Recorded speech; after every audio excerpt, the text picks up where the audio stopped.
It's been a pretty intense week, I would say, with, of course, both a live update as well as PvE updates coming in hot. So we have plenty to talk about.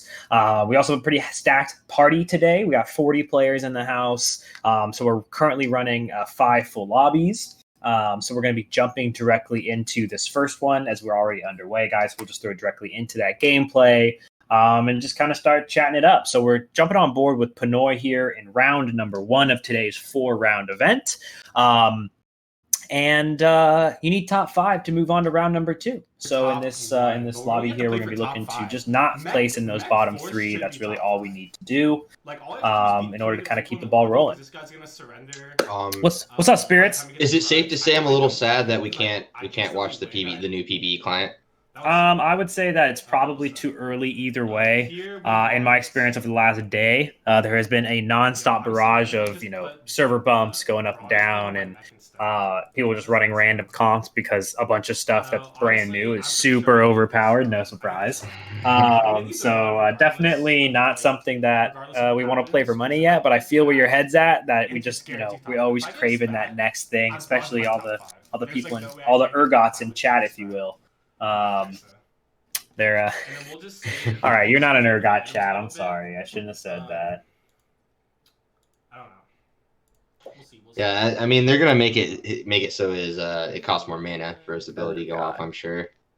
It's definitely possible. It's I mean he is CCable, so it's we'll just have to end up and wait and see what ends up developing out of the meta. But as of right now, I'm getting a very Pantheon vibe.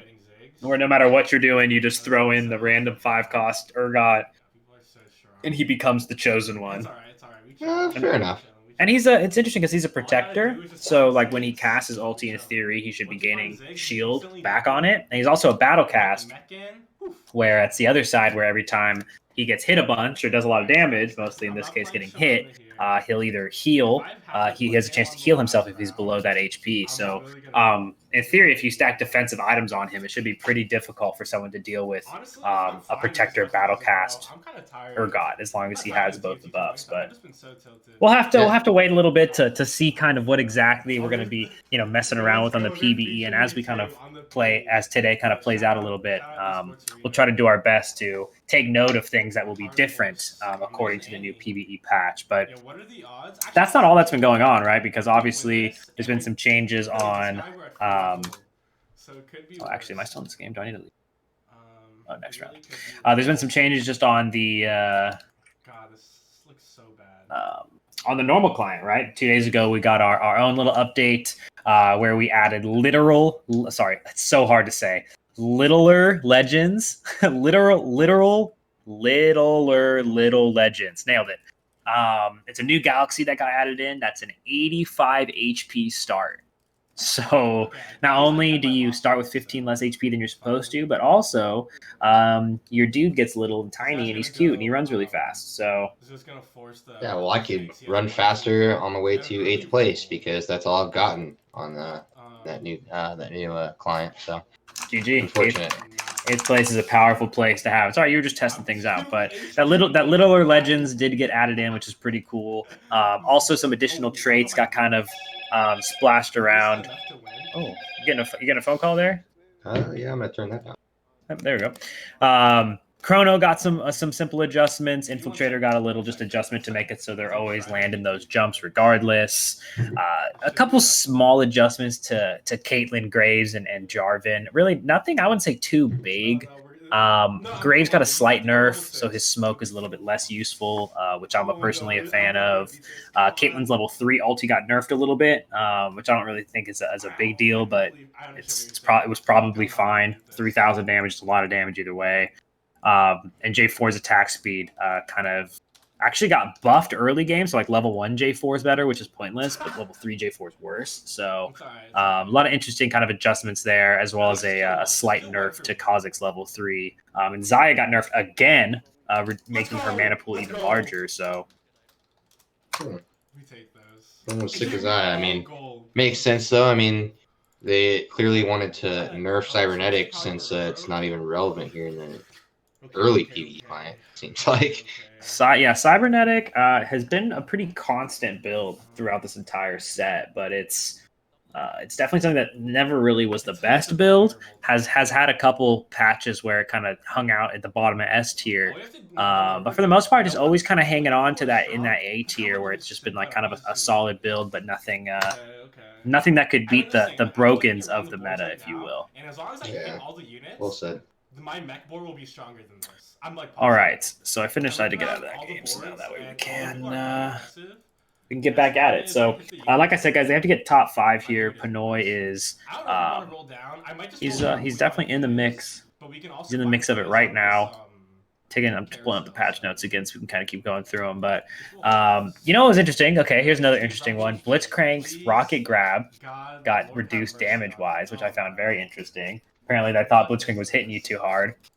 Yeah, and, he already pulls you. I mean, brings you to the back line. Might as well just nerf the damage. I'm sick of him, dude. I get pulled. Yeah, you're sick of him, huh? Yeah, dude.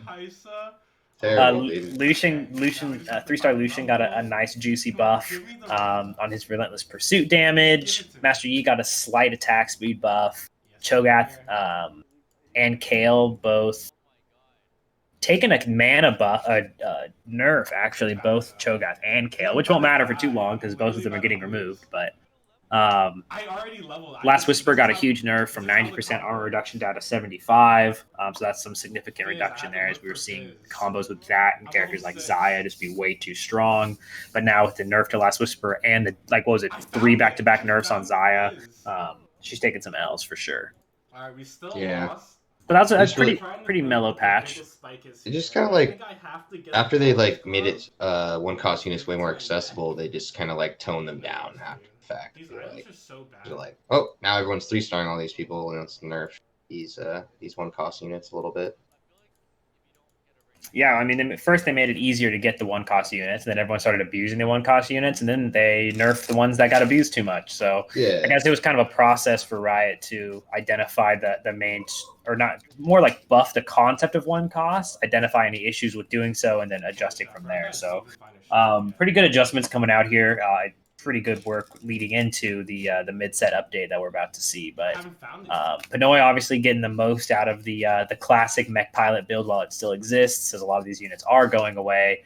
3 of the 6 units he has don't exist in the new set, and they'll be coming soon. So Mech Pilot, however, does still exist, and one of the first changes for the new PvE that I'll talk about here are the changes to Mech Pilot. So we saw in the previous patch that they essentially nerfed the overall stat lines of the full form mech, and they also reduced the amount of stats that it takes from the units it fuses into. Right, I believe before it was 10%, now it's 5 or whatever it is. But essentially, they focus very heavily on nerfing the base stats of the mech, and it still didn't really affect the overall comp too much. The comp was still very, very strong, and still kind of dominated the meta, and is currently still dominating the meta. So not only are they taking out some champions like Kaisa, for example, that can utilize the Demolitionist item so well, but they're taking the Demolitionist item out of the game completely, because we all know that units that aren't supposed to be Demolitionists that became Demolitionists were absolutely broken, like Kaisa, for example. They just perma-stunned your whole team. So they're going to be taking out not just that Demolitionist item, which is a big hit to the comp, but also buffing the stat line back up on the mech while reducing the health of the mech pilots themselves when they spawn out of the mech. So now instead of it being 3 full health units coming out of the mech, you're getting 30% health units coming out of the mech. So while the mech might be stronger once again, the individual units themselves are actually the ones going to be taking a beating here, on top of losing that Demolitionist support. So kind of interesting. Another some more kind of information there. I'd say Infiltrator is definitely just very different in the new meta because of the lack of Kaisa, and Vel'Koz, or not Vel'Koz, well, Vel'Koz too, but Kha'Zix. Both Kha'Zix and Kaisa, who are the 2 early initiators, or infiltrators, excuse me. They both have both been removed from the game and replaced with Nocturne, who's a Battlecast infiltrator, 1 cost, so that replaces Kha'Zix, and then Zed, who's actually a 2-cost Rebel infiltrator, which does not have the same synergies as the Valkyrie infiltrator did in this specific build. So it's 100% should be actually really interesting to see the new mech pilot. I don't know who to give these items to. Wow, that is such a scary Kaisa right there with that demo. Well, that's the thing, is like they deleted this whole situation. They said everything about this item is dumb. They completely took they didn't take demolitionist out of the game. They took the demolitionist item completely out of the game because it's just not a trait that was shareable. Let's say. Yeah. Look at this. Like literally, like we'll just keep our eyes on. I mean, nothing's better than Kaisa. Nothing casts as yeah, for Kaisa sure, does. For sure. Like we can just watch her. She doesn't have mana items on her, so we'll just see how she does back here in the back line. Come on, get in there. Use that blue buff. Wink, wink. Yeah, I know. Next, the next biggest update that we've noticed is Xerath's Embrace is no more. It is now blue buff. Looks exactly the same and has the same effect. However, it's been rebranded, which I don't necessarily mind. If there's a red buff, why wouldn't there be a blue buff? So 33. I'm 30 HP from the next player. Yeah, I ended up losing there. Definitely need some mana for that Xerath, or for that Kaisa. Obviously, a little bit difficult to spam the move when you don't have the mana support backing it. But Pinoy is taking an absolute beating here in round one. The mech pilots have not been able to really carry too much for him. He hasn't even managed to 2-star the Kazakhs or the Shaco, so he's a lot weaker than he would really want to be, down at that 33 HP mark. But he's hanging in there. He 2-starred the Fizz before he 2-starred his Rumble. I mean, yeah, I mean, definitely not super ideal, but hey, we take it. Yeah. He actually does manage to land a second Kale there, which is interesting. Okay, he actually does get 2 tiers to have a Xerath's, which is good. Looks like he's going to start building items on his mech, some defensive items. He has the Quicksilver, and he also has the Titan's Resolve, and then just throws the Giant Spelt on there as well, because he knows he really can't afford to lose any more rounds, so he needs to use all of the assets he has while still trying to maintain his econ. But I do imagine he's going to level here fairly soon, or start trying to hyper roll. It's got to be one or the other, and I imagine that we're going to see that soon, especially if he loses another round. Oh wait, we won. But this is looking pretty good. We do see them pop out. Still pretty full health. Oh, that's because it's not the patch yet. That's why. Sorry. Getting ahead of myself. We're not in PvE yet. So. Not yet. Okay. That's cool though that they're actually coming out with so many new units. Yeah, I think it was like 11 or 12 brand new units or something like that. 17 maybe. I don't know. There was a lot.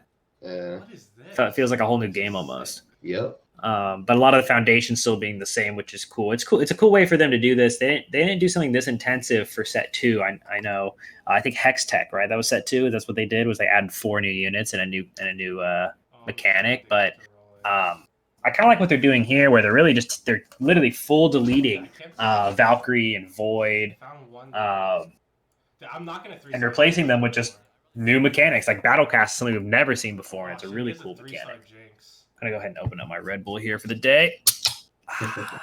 There it is. If you guys in chat are interested in me sending you some free Red Bull, you just let me know. Dude, I still need to find the You just let me know, chat. I think today we'll do some trivia questions as always. We would do some PvE trivia questions today. I like that. And if you guys are in North America and are a fan of Red Bull, like we all are, I'll ship you some to your house. Easy as that. Oh, there's the Kale. Can I just get a Rumble? I have a lot in my office. I really do need to send it to you guys. Why Help. do I keep finding so many Kales? Please send help. Please just give me the Rumble. Please send help. Yeah, more like please send Red Bull. Ayo. 2 stars the Kazakhs, 2 stars the Shaco, close to that 3-star Kaisa. By close, I mean still 2 off. This is just not great. He's laughing. It's just not super great. You know what I mean? It's just. He's trying to 2-star the Rumble. He has the 2-star Rumble there, but he's going to be rolling on a full 2x2 mech this entire time, and it might be enough to top 5, but I doubt we're going to be seeing a win out of Pinoy this round. Yeah, it's going to be sad if we see Pinoy get knocked out.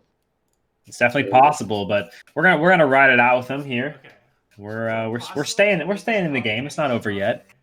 And we do have first pick in the carousel too, which is pretty huge here. He could scoop up that MF if he wanted. That could be he does have Valkyrie already, but he does have a 2-star Kale, so probably not worth it.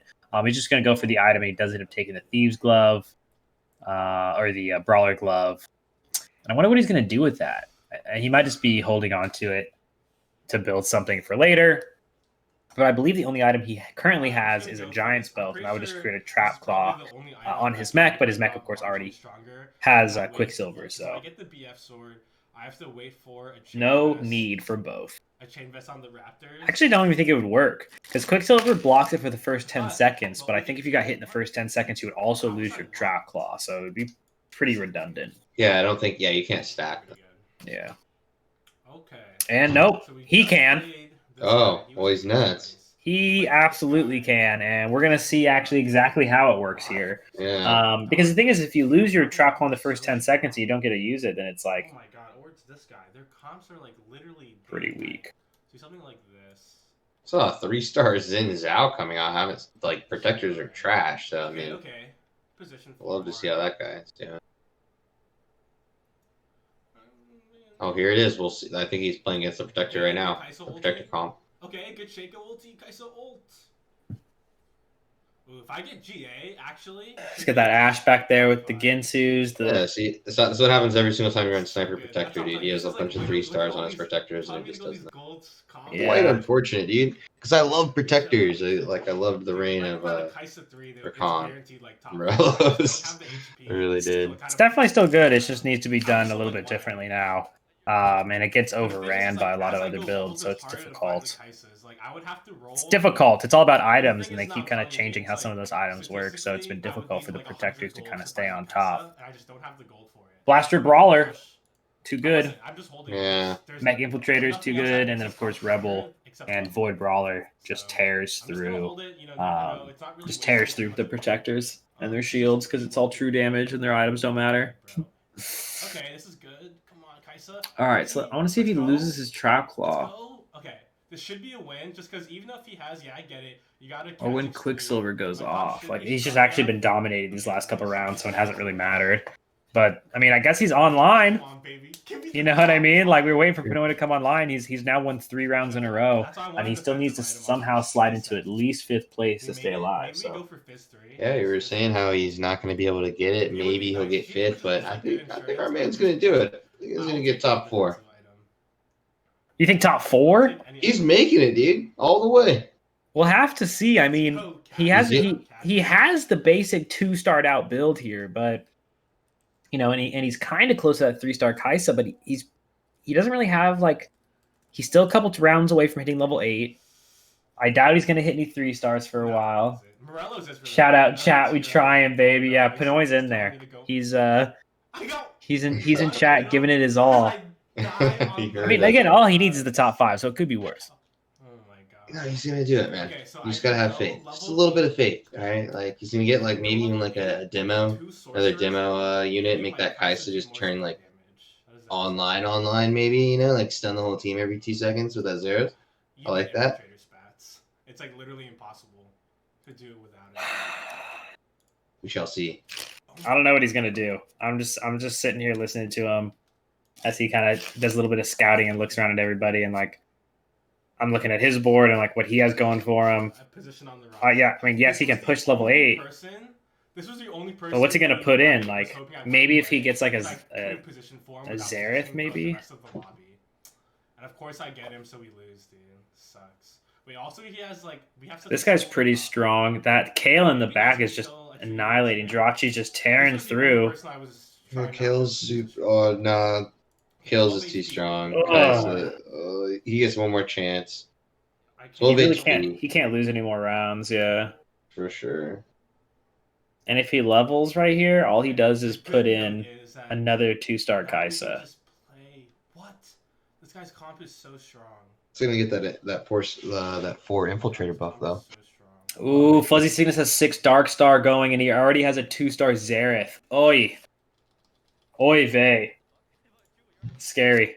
That is pretty scary, and we don't see much Dark Stars, so that's pretty cool. I had enough money for it. We just gotta win this. Pinoy choked. Okay, we're positioned in a good he spot. leveled and put in Ziggs. Should be a win. So right there, what we just saw was. Get one more Kai'Sa ult off. Should be enough to win. Kill the Ezreal. What's going on? Hold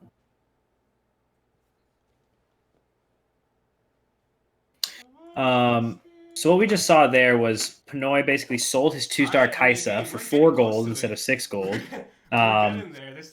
Rolled. It didn't have enough. It didn't have enough gold left to buy the 3-star Syndra in order to get that extra Sork buff. And another change that's coming with the set update is actually making it so when you sell combined units, you actually get their full value instead of their reduced cost.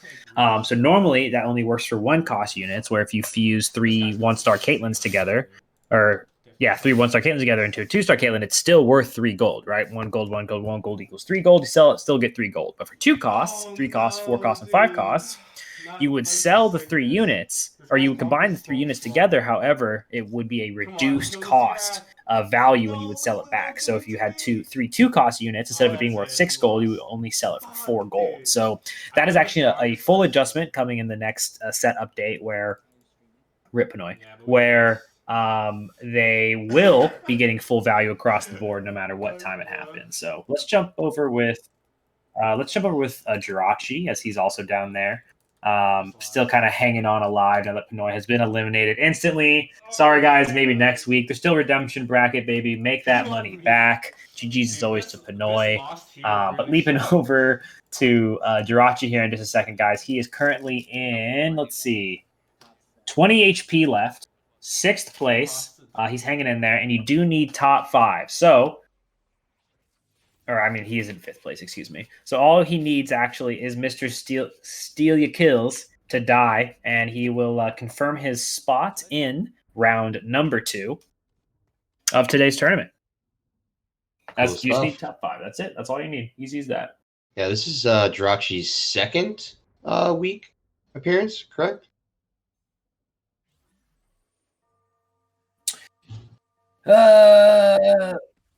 Three, maybe a little longer. I'm not sure. Yeah, it gets blurry after a while, but yeah, I remember he had a good performance. I believe it was last week.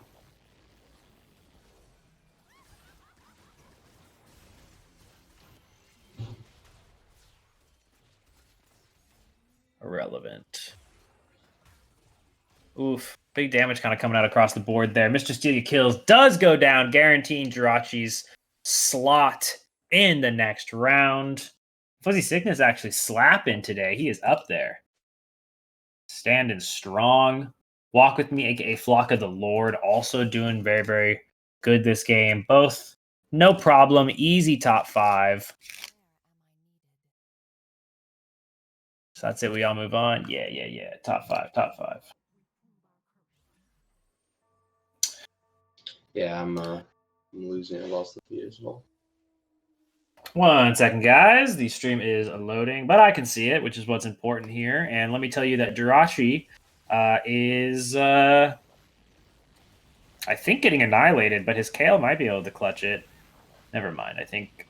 Oh, wow. No, he did end up. He ended up losing to the Void Brawler comp. His Ghost. So definitely a big yikes. Difficult there. We're gonna have to see if Jirachi here is able to stay alive and hang in there. He's getting a Shroud of Stillness, so that's not too bad. Can't really complain about a Shroud of Stillness going into the boss fight here. Really, as long as I don't get a useless item, like an item that I literally can't use, like, have a rebel unit, or have a rebel when I don't have any rebels, something like that, I'm usually pretty okay with whatever I get. So Shroud of Stillness for sure, late game. I love it as a late game item. It's a great tech piece. It can really turn tides or beat people that you normally wouldn't beat with that kind of mana slow ability. But you can see him 2-starring the Kassadin there. Kassadin is another champion that we actually don't get to see anymore in the new set, as he is one of the champions that has been fully removed. So rest in peace, Kassadin. I'd say pretty much always when Kassadin's in the game, he's got a good sense of he's always like a pretty relevant piece of the meta. But nonetheless, removing that piece, and I know that a lot of people weren't really a big fan of of this version of Kassadin because of the fact that he just basically fit into every comp, and it was made it so it was that middle game was a lot easier and a little less relevant if you were able to actually hit that Mana Reaver Celestial piece early mid game. So Dognik taking a lot of damage here, goes down to 4 HP, staying alive though. We got the Jirachi also, kind of I guess one life left in him. Oh yeah, just about 13 HP, 100%. Yeah. Looking at Walk with Me's board. So Dognik's running the Void Brawler. We know what Jirachi's running here. And we have just a class. What is he running? Walk with Me Flock is running kind of a wonky build that we see him up against the Jirachi here. And dang, dude, these Vel'Koz are just scary. So Vel'Koz definitely a unit I will not miss in the new set. That is absolutely it. He was the coolest Sork for sure. Like, there's no other like huge AoE Sork now, I feel like. Or is there? I mean, I guess Victor. Well, Victor is definitely the replacement. Looks like stream wise we're getting a little froyo, guys. So just kind of bear with us here as this first lobby closes out. We can throw back to cams if we need to. As this one kind of closes out here, Fuzzy Sickness definitely closing this lobby out, no problem. He just 3-starred the Jhin.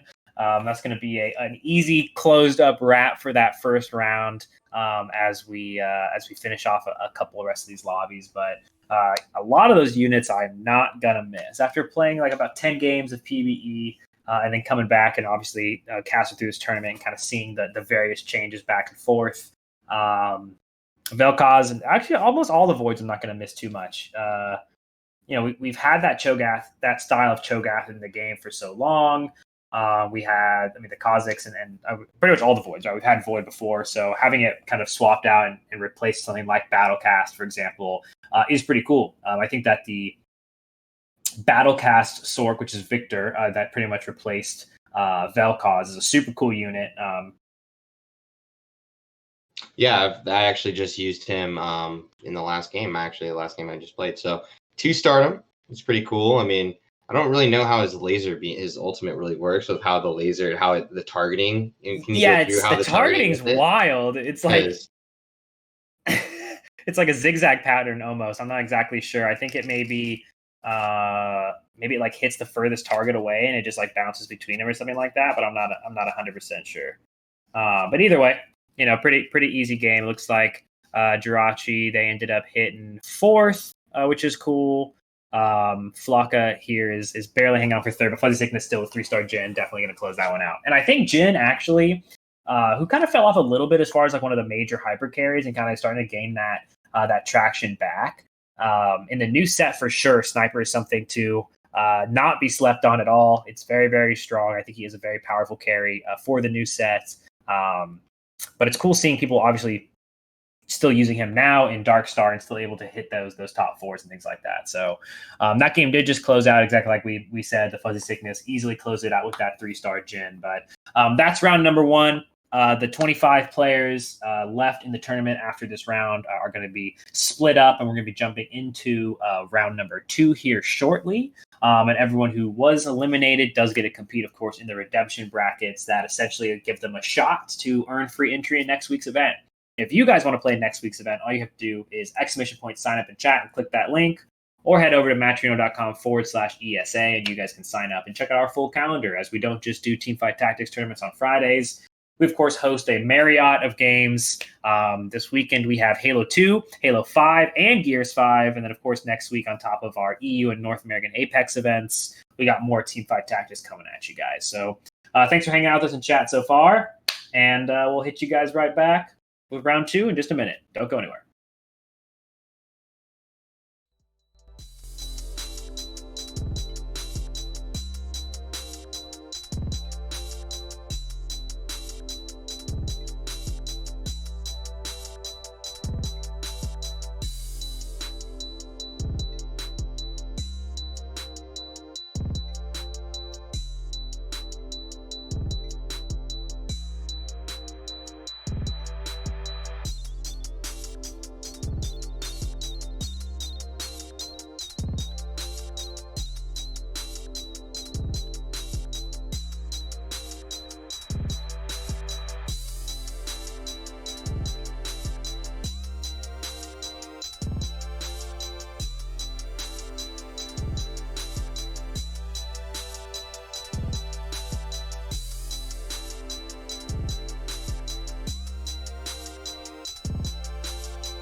What's going on, everybody? Welcome back once again to Esports Arena Online. Luke Shimon, Hebrew, and Spirits in the house. As always, round 2 of our TFT tournament today.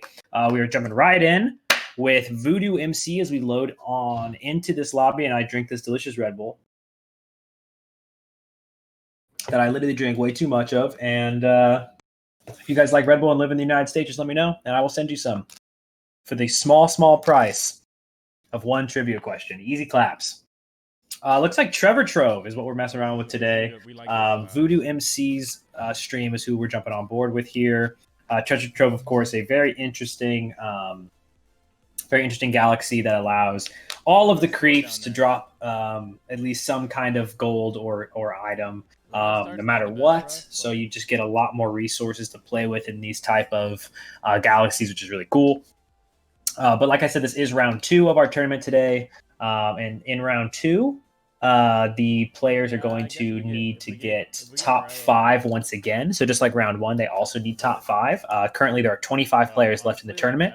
So from our 3 lobbies, the 5 top players plus the 1 player with the bye, those 16 players will be moving on to our semifinals, aka round 3, right after this. So all they have to do is not place bottom. Not too bad, right? Easy. Yeah, it sounds pretty easy when you say it like that. Yeah, if we get a bow, that'd be awesome. All right. That's why I wanted to get that last bow. Tourney account, the god himself. Yes, Tourney account is back at it. We see him always doing well in these tournaments, and today so far it's been pretty close. Basically, what we've been seeing in a lot of these lobbies is that the difference between getting first place and getting 5th place can be literally just one single round. And we have so many top players, and the skill set the skill barrier for this set has been so high because it's been active for so long now that these guys really have perfected a lot of these various builds. So excited to see just in this lobby alone, we have a lot of people who a lot of the times do get first place in their lobbies. So we're going to have to see if Tourney account can pull it out. I could say he'll guarantee get top 4 no matter what. As far as getting first, I mean, very high chance, to be honest, still in that department as well, because he is the greatest of all time. So yeah. That is what people say. Just he is indeed the greatest of all time. But Voodoo MC, I can't say too strong of an opening. It's a little kind of sporadic what he does have. I don't want this. And it does look like he could make some econ if he wanted to. I mean, he definitely could now. Wow, he has so much gold on his bench. He for sure can hit 10 gold here, even before moving into the very first actual human round. He already has that opportunity, and this is just Trevor Trove in a nutshell. It's just so much extra gold. Looks like he got about 12 gold, maybe 13 gold worth of units off of creeps, as well as hitting a 3 item opening as a maximum. Of course, 4 items is max.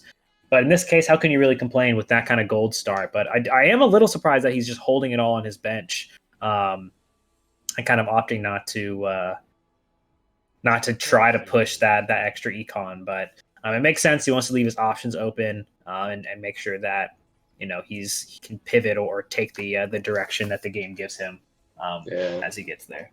Opting to be able to pivot into getting a 2-star of whatever he wants rather than an extra 10 gold, like you said,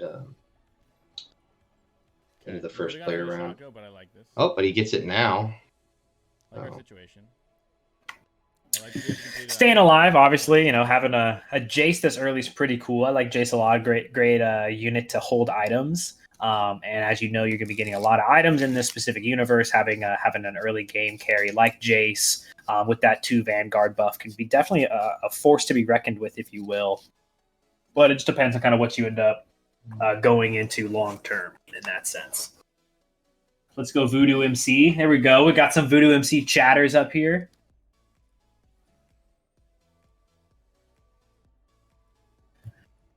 Okay.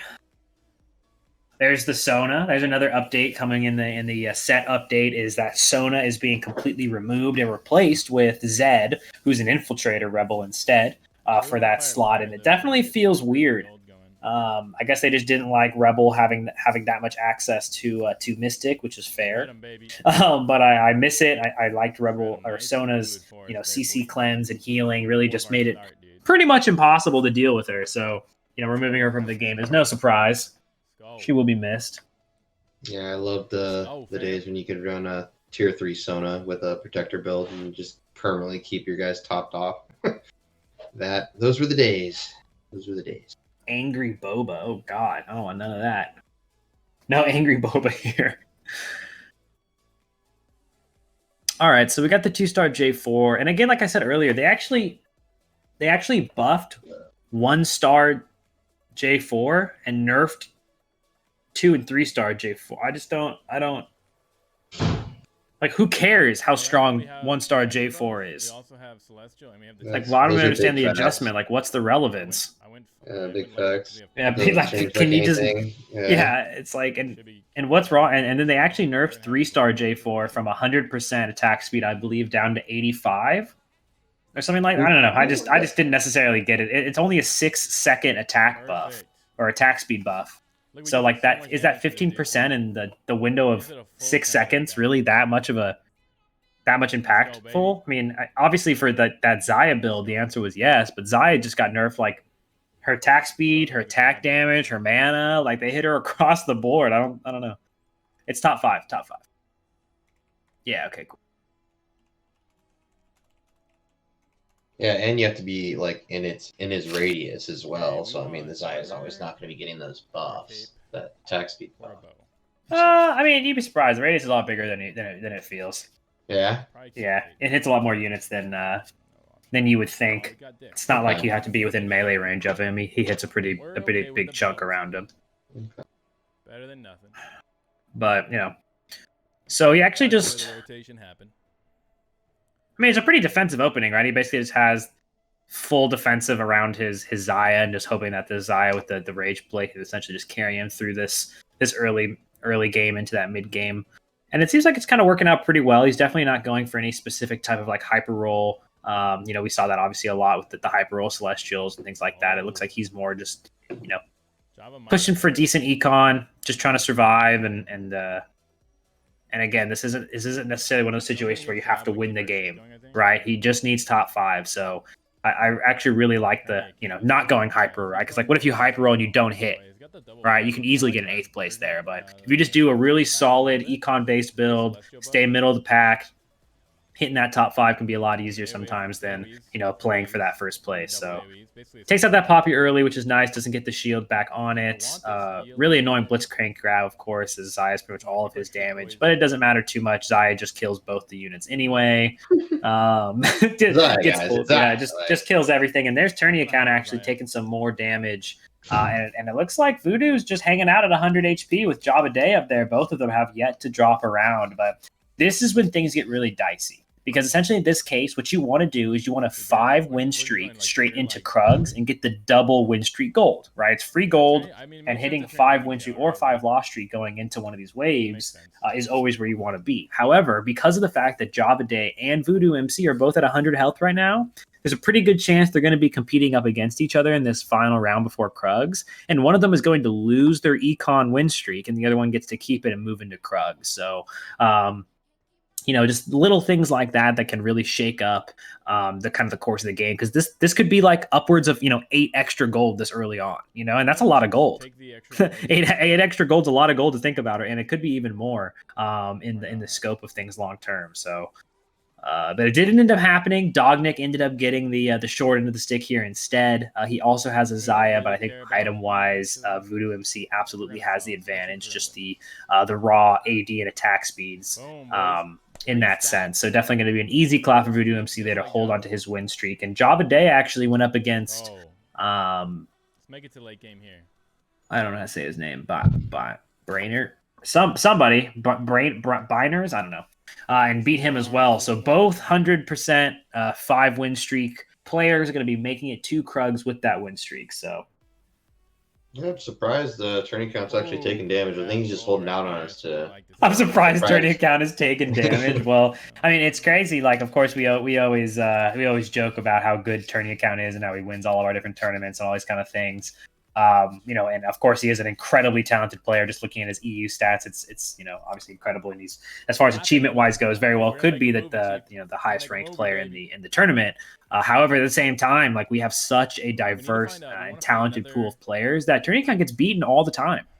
While he might be the most consistent player we have, like, there are plenty of players in this tournament that can give him a run for his money. So I'm just excited to see kind of see what comps we see kind of come out in this, you know, what could be the last week of this set. But that looks like, first of all, incredible econ round for him. He jumped from 30 all the way to 50 gold, and on top of that, he ended up pulling 2 snipers out of that already. Having the almost a 2-star Caitlyn on his bench as well, and now he's got a Jhin and an Ashe. Looks pretty good. I mean, definitely Celestial 4. What is Celestial Sniper? You run 2 snipers, you put the Jhin in, like, I mean, so well, it's interesting. I feel like you almost have to get rid of Xayah. Yeah, so you get rid of Xayah, run the Jhin and the Ashe. Is that what you're thinking? Yeah, he definitely. I mean, it depends, right? He could even, in theory, run 4 sniper this game. He could run like a protector based, you know, a protector like Mystic sniper. Vanguard kind of thing. Like we're already in our pod. Because he has a, you know, almost a 2-star Caitlyn. He just needs 1 more. That's not that big of a deal. He has the Jhin and an Ashe already. All he's missing is the Vayne. We're good. Oh yeah, the one that isn't in the game yet. Oh my gosh, dude! I can't do this. Why did I play so much PvE before I came and casted this? It's impossible. My brain. Oh, it's too much information. I knew it too. I literally knew it going into this. As I was like, I read like 3 full articles on patch notes and changes back to back yesterday on TFT, and they were all like, one of them was like the pre-patch, one was post-patch, and one was the new set update. And I was like, there was so much information that I just read. It was like, I knew I was going to get confused, and I absolutely did. But it's okay. We're back at it. Yeah, totally understandable. So 2 sniper obviously is the route to go here. But the question is, no, you kind of need those items off Xayah though, regardless, right? Obviously, Xayah, I don't believe is his late game target by any means. It's definitely just an item holder for now. As you can see, it's just carrying plenty for him at this moment. But already it's starting to fall off. He might be able to snake this one out. It's looking pretty decent. Yeah, Xayah still got her in GA. She's totally fine. Easy clap. But yeah, we'll have to see. He's rich. Yeah, I was gonna say, with that being said though, even like with those sniper pickups when getting the Jhin and the Ashe, does he still make that Xayah change like in this current build? Or would you like do you use the sniper? It looks like you just opted to throw in a Kale. I mean, did you see the thing about, like, Xayah's good, but Xayah, you're not 3-starring the Xayah this game, and Xayah can't hold those items as a 2-star. So it's like, absolutely, you know that no matter what you do long term, you have to sell the Xayah, and especially having this Kale here, like, this is an absolute Kale game. It's like not even close. As far as a carry goes, like, again, we talked about second. Nice. Oh yeah. This is a Kale chrono game for sure. Definitely kept our streak if I'd done that earlier. You know, we talked about Jhin being you know, not the best carry right now because of things like Kale just overshadowing him. And as soon as he signs the Kale, he instantly sells the Jhin, as it's definitely not his late game. You'd much rather put those items and have his Kale carry him. It's pretty much a Kale with like a GA, a Rage Blade, and like a RFC can pretty much carry you throughout the entire game. That's the 2-star Kale right there if he gets it. Yeah, Kale is nuts. Kale's nuts. Is exactly how where it needs to be. Please delete. Find the upgrades to Oh wait. Please delete. Yeah, exactly what happened. Got deleted. So Kappa. Kale going away. Definitely. I don't think a lot of people are going to be missing Kale. Obviously, she's very strong, but that's a free bow. I actually think Jabba would have got it if he just kept going for it. It was rotating towards him. People always get surprised how. Why don't you do that? You have it. You can do it. Oh, the clap emote. I know. I see what you mean. There's a 2-star Ashe. We like that. I lost my train of thought, so we're just leaving it alone. Scooping up on Irelia. There's that. I think he's transitioning right now. Oh, he just wants another Blade Master because he knows he has to drop We want to keep Force Celestial going. Xayah soon. So how does he keep Force Celestial? He didn't 2-star his his Zin. He didn't 2-star the Rakan, and he has to sell Zaya. So 3 of his Celestials are a little iffy. I think maybe you transition into like a Chrono Vanguard vibes, maybe. Chrono Vanguard. I mean, who's your? Ooh, there's the 2-star Caitlyn. We like that. We're working our way to 4. Oh, there's a 2-star Rakan too. He actually needs to buy that Rakan. All right, Java, you can have it, dude. Right? Oh, and Java Day says no. I have 100 HP. You know, it's just not gonna happen. Asserting dominance. It was bound to happen at some point, Luke. All right, so he 2-stars the Rakan. He's going to be going down to 2 Celestial here as he sells off his Zaya. He 2-starred the Caitlyn, he 2-starred the Ashe. Throws the GA on the Irelia for now. I think that's totally fine. Boom. This thing is like, Irelia actually is a really good last Blade Master for this because you want to go Thresh as your 4th Chrono. And that also gives you Mana Reaver for both Thresh and Irelia, so it's actually a pretty big deal. If you can land it. And then you could also run like an Ezreal. Unless Ezreal's already in there. I don't think he is, though. You could also run like an Ezreal, because you're gonna probably want to run MF as well, as you know, MF has that Valkyrie buff, and Valkyrie buff, which no longer exists in the new set, but is very, very good on Kale. Hey, everything. What's good on? What's not good on Kale? That's a better I need question. to get 8 though. I might just go 8 early. Everything's good on Kale. Yeah, I'm gonna go 8 early. Everything's good on Kale. I would say that. Top 5, right? Go 8 early. What's not good on Kale? Let's think. Like Chrono, I probably wouldn't Chalice. want just like flat AD items or flat like We'll go 8 and we're looking for probably wouldn't want like an Infinity Edge honor. Oh yeah. Yeah, it's like you really need like, or like a Giant Slayer. Doesn't really do much on her, or like full defensive items either, like a Frozen Heart or like a Warmogs. I don't want any of that. I don't want any of that on my Kale. Kinsu's, Morello's, Guardian Angel over here, or RFC, Morello's, Guardian Angel. Oh, baby. Wow, he is rolling and he is hitting at the same time. Let me tell you that. These are definitely some hits. He gets that Valkyrie buff by hitting that MF. Pretty early MF, too. He had 4 Chrono for a hot minute because he got kind of a late TF, but obviously taking that Valkyrie buff over that, at least in the short term, could definitely consider. Obviously, if he can hit 9 and throw in Thresh, that's probably his final version. But really good, baby. We'll see if he decides to go 9 or just kind of stick out with 8. And if he does stick with 8, is there a way for him to push that 4 Chrono? He could lose 2 Celestial, maybe? Because he doesn't even have a second Protector. So really the only thing that Rakan is doing is giving you 2 Celestial, which is just 15% healing, which might be worse than 4 Chrono, as that additional attack speed really can change the course of the game there. And yeah, he agrees. He go ahead and drops the Rakan pretty much instantly. He actually throws in a Lulu for now to keep the Celestial and opts out of going a 4 Chrono route for now, and keeps that Celestial bonus, but gets a cool little Lulu in there instead. So he might be considering a potential Mystic pivot if needed. And Lulu's ultimate is really, really good. So Lulu 2 is Pog. Yeah, Lulu 2 is absolutely Pog. He'll put Lulu Karma at 9. Mystic is better than 4 Chrono. Yeah, I mean, I imagine he'll probably try to have both if it's possible. He's pretty broke right now, so not super possible, but I guess he could just keep that TF either way because there's definitely some builds. I mean, I guess in a scenario where he needed to get first place, it'd be smart to have both, as a lot of times, you want to swap between those two. As 4 Chrono is better against some things than 2 Mystic is, and vice versa. But I think in a vacuum, I definitely would probably take 2 Mystic as long as I have the Lulu for sure. Yeah, 2-star Kale. That's exactly what he needed. This Kale is very, very strong, very scary. We're just gonna see it do an enormous amount of work here.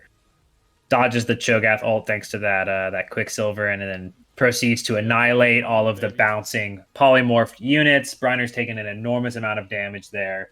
And remember, guys, this is a top 5 game in order to advance to round 3, which is the semifinals. So right now, Dognick's down there, 19 HP left. We got a pretty tight race down there for the bottom 3.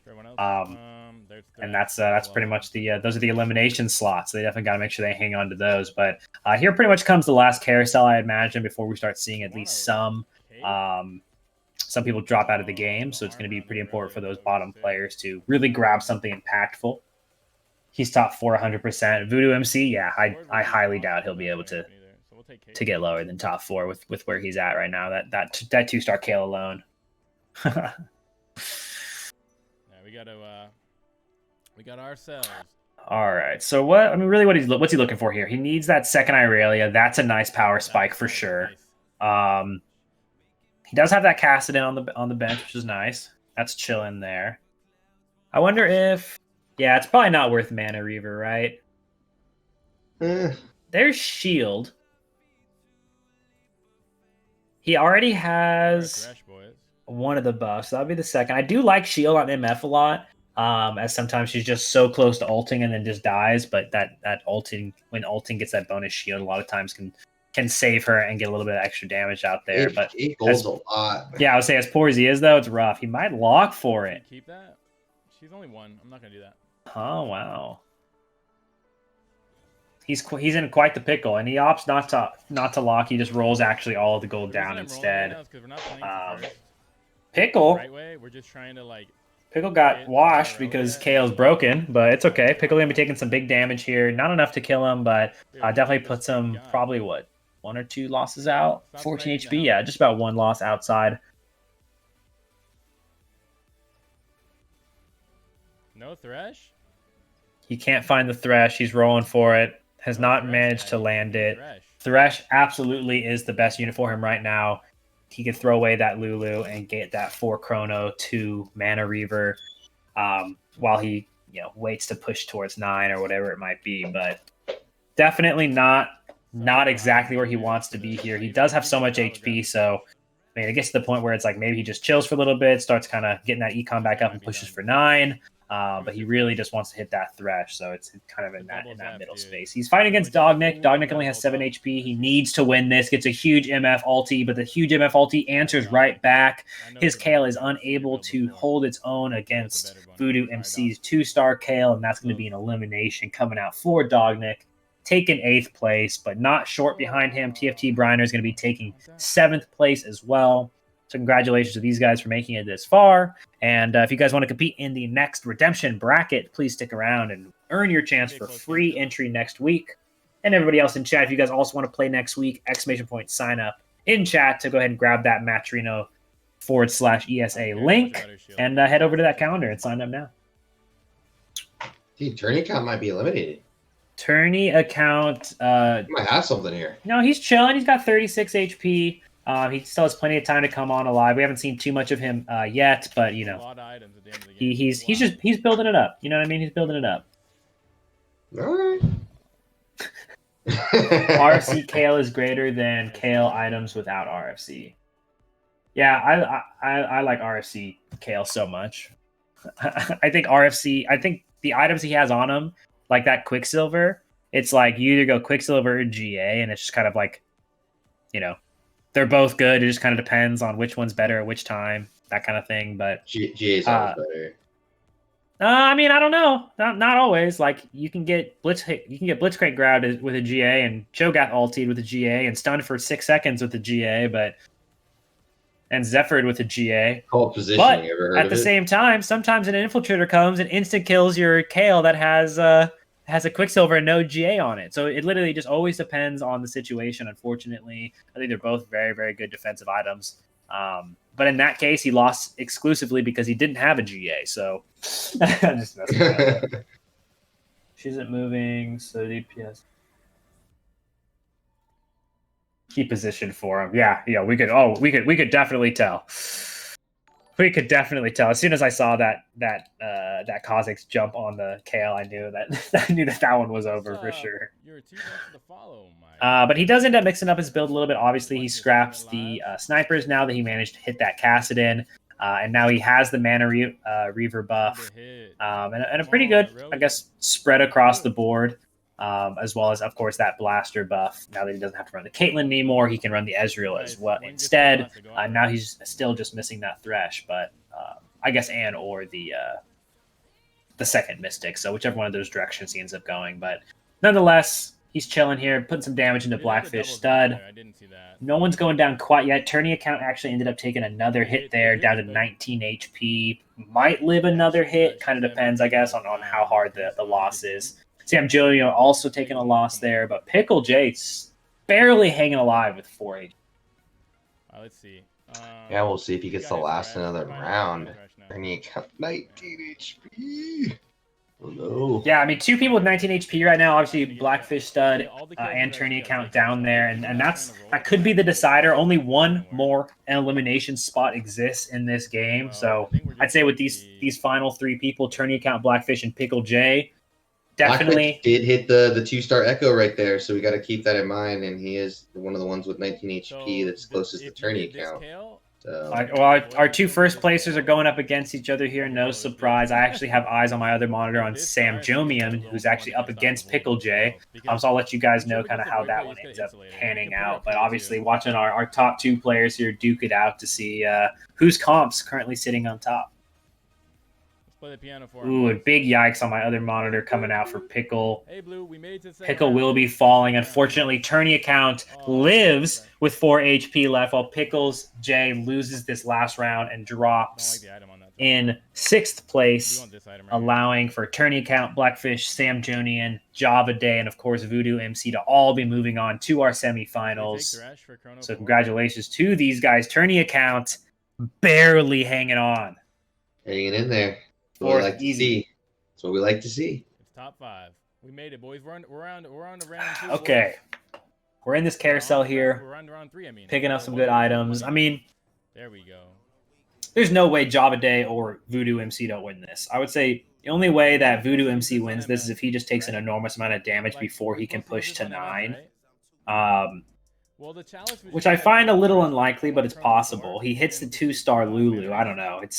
He's definitely strong. Java Day, on the other hand, is already level 9, which is kind of something interesting. Why don't we actually jump over to Java Day? We spent pretty much this whole game on Voodoo MC, so we'll end up switching over to our other top player, Java Day, who just hit 9, and he's actually running Cybernetic as well. So that's actually kind of interesting. As we don't see too many Cybernetic builds kind of have this much success. And we'll see probably even less once the new set comes out, if you guys know what I mean. I have no faith in the new Cybernetic, but Fade's cool. And another change, actually, talking about Cybernetic, is going to be Echo. So Echo is an interesting Cybernetic that got a decent amount of changes where normally before Echo would ult and then hit every unit 1 time.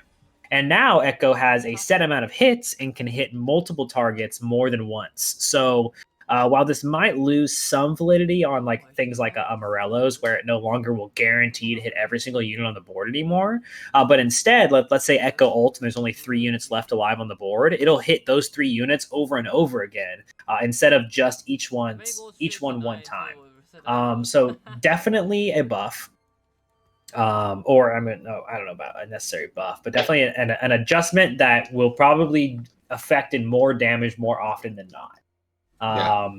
As an Echo, having to have a Morello's in order to basically have that be useful is I'd rather just get rid of the Morello's and put items on my Echo and let them just fight and do more damage and make it more of a diverse unit rather than just a Morello spreader. So that's pretty cool to see. That change as well and kind of how that will affect it. But Sam Joni is actually mad, scary, strong, putting a lot of damage into Java Day here as Java Day falls a little bit lower in the total health pool. Also, that last round, we did lose Tourney account to 5th place. No surprise there, but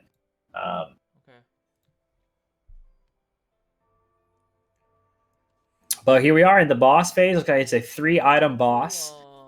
Which we pretty much always see, I believe, when it's Treasure Trove Galaxy. We always see a triple item boss instead of a single item double gold. And in decent items, too. I mean, can't really complain about any of these items, right? All 3 just quality items. He doesn't really have too many defensive items anyway right now on his board. So getting 2 of them there to kind of buff up his front line, Do you not think too shabby. is there a chance of still getting spatula items out of that boss? Yes. Is that still a thing? Oh my Yes. goodness. It's just the worst. They need to get that. They need to take that out. Yeah, we'll go ahead and just scrap that. Quality of life incoming. Ooh, tourney account talking to Discord on how he barely made it through. It's scary, man. These lobbies are stacked. It's like you have one like kind of a rough early game, and you can just get yourself eliminated like instantly. That's why redemption games exist, to keep yourself alive. So here we have another rematch between Java Day and Voodoo MC. Ooh, big MF ulti. That MF actually has an enormous amount of items on him. Only level 1, though. So it's not going to be enough. Or is it? Oh, it absolutely is. The Kale's just insane. I didn't even see the Kale. It was just hanging out in the corner. Just, how much damage did it do? It didn't say. I can maybe see here. No. A lot. Let's just go with too much.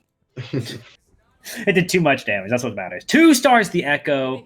Fully stacked Echo now on that 2-star. That's very, very scary. Aurelia, you mean, right? No, he 2-starred the Echo. Really? Yeah. Oh, goodness. Yeah. It's a pretty strong Echo. He's got stacked Shiv on it, which is pretty interesting. Look at that, Kale. Dang, double Rage Blade. I still like RFC Rage Blade more, but still, damn.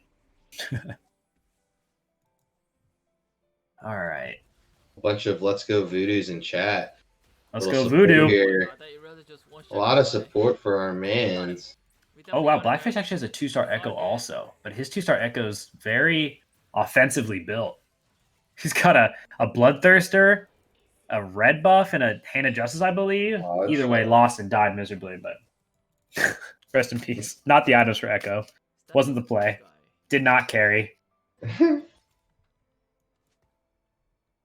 Got him top 5, though. Voodoo can do it. I like it. Voodoo can do it. It's definitely possible. Sam Jonium is just. I believe he's running Void, right? Yeah, he's running Void Brawler, and it's just so strong. Like it just shreds through like every single comp. Like the 3-star Kha'Zix, like if positioned correctly, will just delete anything.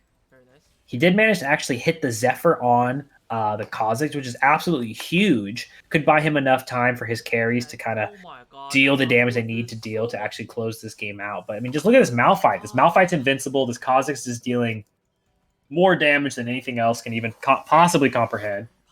Dang. I don't think he's going to be able to do it after watching that Kha'Zix. That was like best case scenario with the Zephyr there, and it still wasn't even close. Yep, that was best case scenario, and I do believe that Voodoo MC actually lost to Samjonium's Ghost, so I do believe that he's just kind of reached Exodia at this point. I don't think anybody's going to be able to take him out. But again, guys, it doesn't really matter. At the end of the day, this all you need is top 5 here to move on to the semis. He got that, and so it's like he's big whether he gets first or third this here. This is all about clout now at this point. Yeah, dude. It's just clout. It's just the flex. Nothing fighting for other than that. But he might be able to do it. We'll have to wait and see. Sam Jonium hasn't lost in quite a while, as you can see there. Just him up there on top on fire. Both Voodoo and Java down to that 10 HP left. And Sam Jonium might actually just kill him with his Ghost. So he might get a double kill here, which would not be too surprising. Oh, actually, Sam Jonium is fighting the Ghost, and Java Day and Voodoo are going to be fighting to see who takes for second place. So there will be no double kill. There will not be. Everyone kind of sharing those MFs, though. Still not able to start quite yet. Can MF clutch this out? The answer is no. Voodoo MC going to be falling in third place. Congratulations to him. Java Day staying alive for one last bout against Sam here, but I think we all know how this is going to go. One final showdown here. And after this, guys, we're going to be jumping into our semifinals. And in the semifinals, we're going to have our final 16 players compete against each other, with the top 4 advancing to the grand finals. So we got 2 more full, juicy, top-tier TFT games for you guys coming after you right after this final fight here. And if you guys are in chat hanging out, and once again, like I said, if you guys are fans of Red Bull, I am giving away 4 packs of Red Bull that I will ship directly to your homes as long as you live in North America. Just let me know in chat if you're interested, and we'll do some Red Bull trivia questions. And by Red Bull trivia questions, I simply mean I'll ask you questions about the PBE, and if you answer them correctly, I'll send you Red Bull. Easy as that. Oh wow, he beat him. No way. You said this was going to be all over and done with one final showdown. Not the case. Well, it didn't happen. He's coming back. Sam Man. just threw it all away. His Kha'Zix was unable to murder everything this round.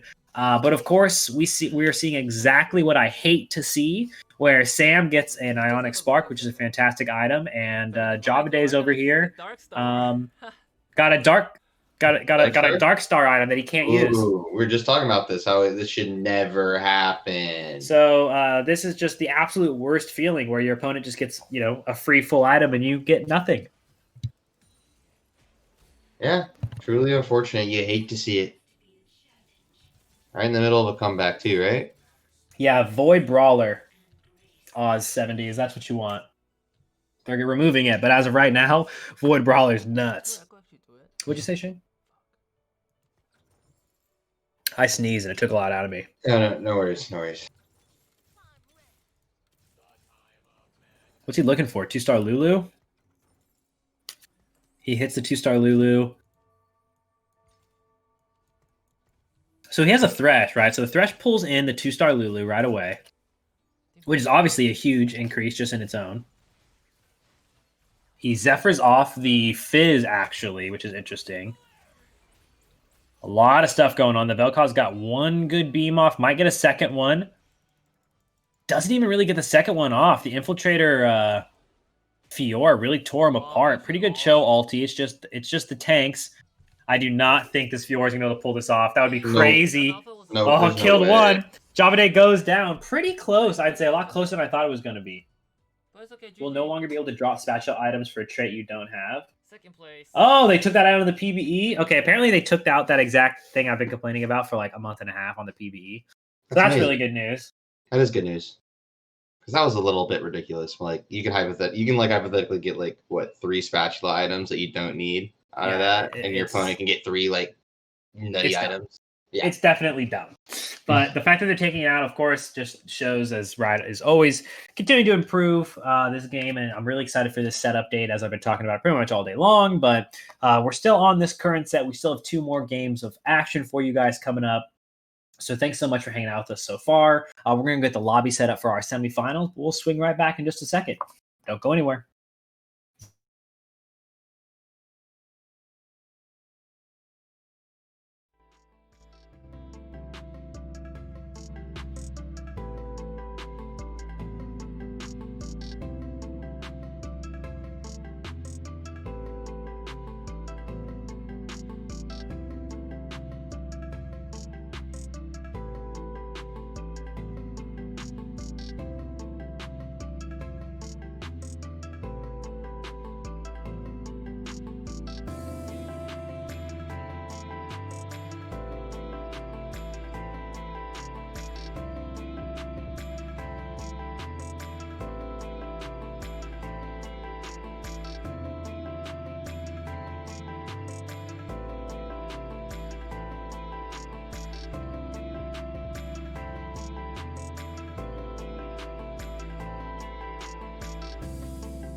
Welcome back, everybody, once again to Esports Arena Online. Before we jump into the semifinal game, semifinal game there, I nailed it.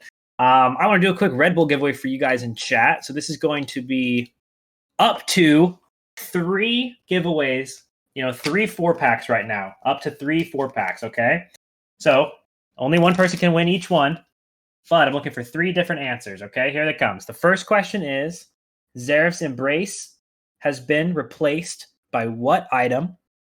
And the next question is a 2-part question to name the 2 new traits that got added into the game.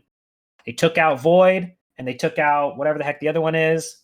Name the 2 new ones. Boom! There's one winner. Blue buff. There it is. 8 Akio DMs. You nailed it. You Baked Beans, Astro, and Battlecaster, and hashtag Vin. Boom. There's the 3 winners right there. Boom, bam, and bing. Man, you guys nailed that. I should have asked harder questions, apparently. Okay.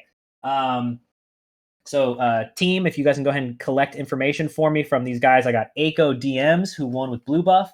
You Baked Beans, who got Astro and Battlecast, but also hashtag _Vin, who got the other one. They both said it at the same time, so I'm going to give it to both of them. You 3 guys... okay, perfect. Hey, it doesn't matter. All that matters is that you're in the chat. You answer the trivia question correctly, and I'm going to be sending you guys free Red Bull as long as you live in the U.S. My team will collect your name and address via DM. So look at those. All right. That's it. That's enough. That's enough of me giving away Red Bull. You guys will see that in the coming week or so. Why don't we jump into game? I believe we're starting with Flock of the Lord, aka Walk With Me. And we're in this game. Which galaxy are we in? Oh, we're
always doing well in our events. I would have no surprise to see him, of course, grab a top 4 here. We've seen Jirachi. They've been doing really good today. Voodoo MC, obviously, we just watched him grab that 3rd. Hentai God, of course, always doing good as well. I mean, at this point, the semifinals of these events having, 40 plus players every week now. By the time we get down to our top 16, like they're like all Masters players at least, right? So it's just absolute anarchy watching how good these guys are. Nailed it. Good job, Kathy.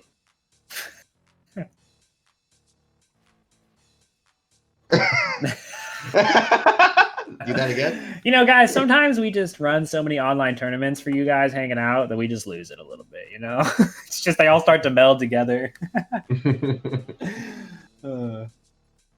But yeah, congratulations again, guys, for winning that Red Bull. We love sending that out to you guys. So feel free to drop that follow button, hit us with those Twitch primes, and of course, check your DMs and give us your address. We can make sure we get that shipment out to you. So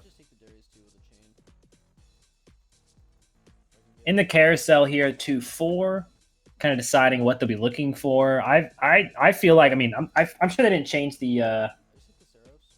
Yeah. Let me smoke these fools first. Yeah, you got it, Baked Beans. You got it. Hey, Baked Beans, can you also tell me how to actually say your in-game name? That would be great, because I've been saying it as. I'm pretty sure I've been calling you Un, because I just couldn't push through the rest of the letters. I have this condition where I can't read. Please help. Unas Inos. I don't even know. Did that help? Did that? Unas Inos. Unanis Ios. Ah. No, we can do this. We can do this, Shane. Okay, hold on. Unas Inos. Unas Inos. Unas Inos. He said, "Forget it." Forget it.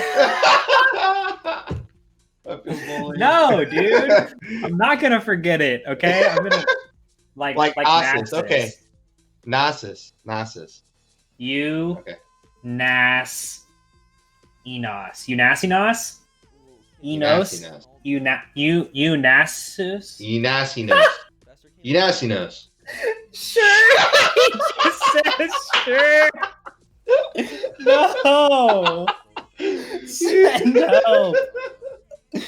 Oh no, how embarrassing.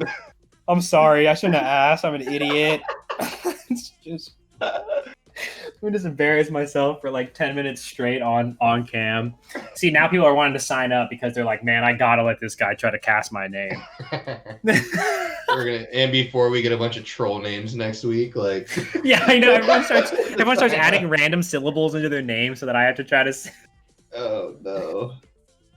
No sweat. I opened a dictionary and picked a word. Yeah, no worries, man. I mean, mine's not even a real word, so mine's just a combination of noises. So I feel you.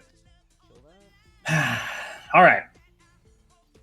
I mean, we're in a Medium Legends game, so we definitely have some extra time. We always talk about this pretty much every week, that in these Medium Legends games, they tend to last, of course, a lot longer, obviously, because you have more HP. But the players tend to play a lot more differently as well, and really push for those later game comps, as you most likely won't win unless you are level 9 and have those, have those 3 stars, have that capability, and we're really pushing for your final late game comp the whole time, as opposed to most of the time where those hyper roll comps are going for 7 and everybody else is pushing for that 8 piece.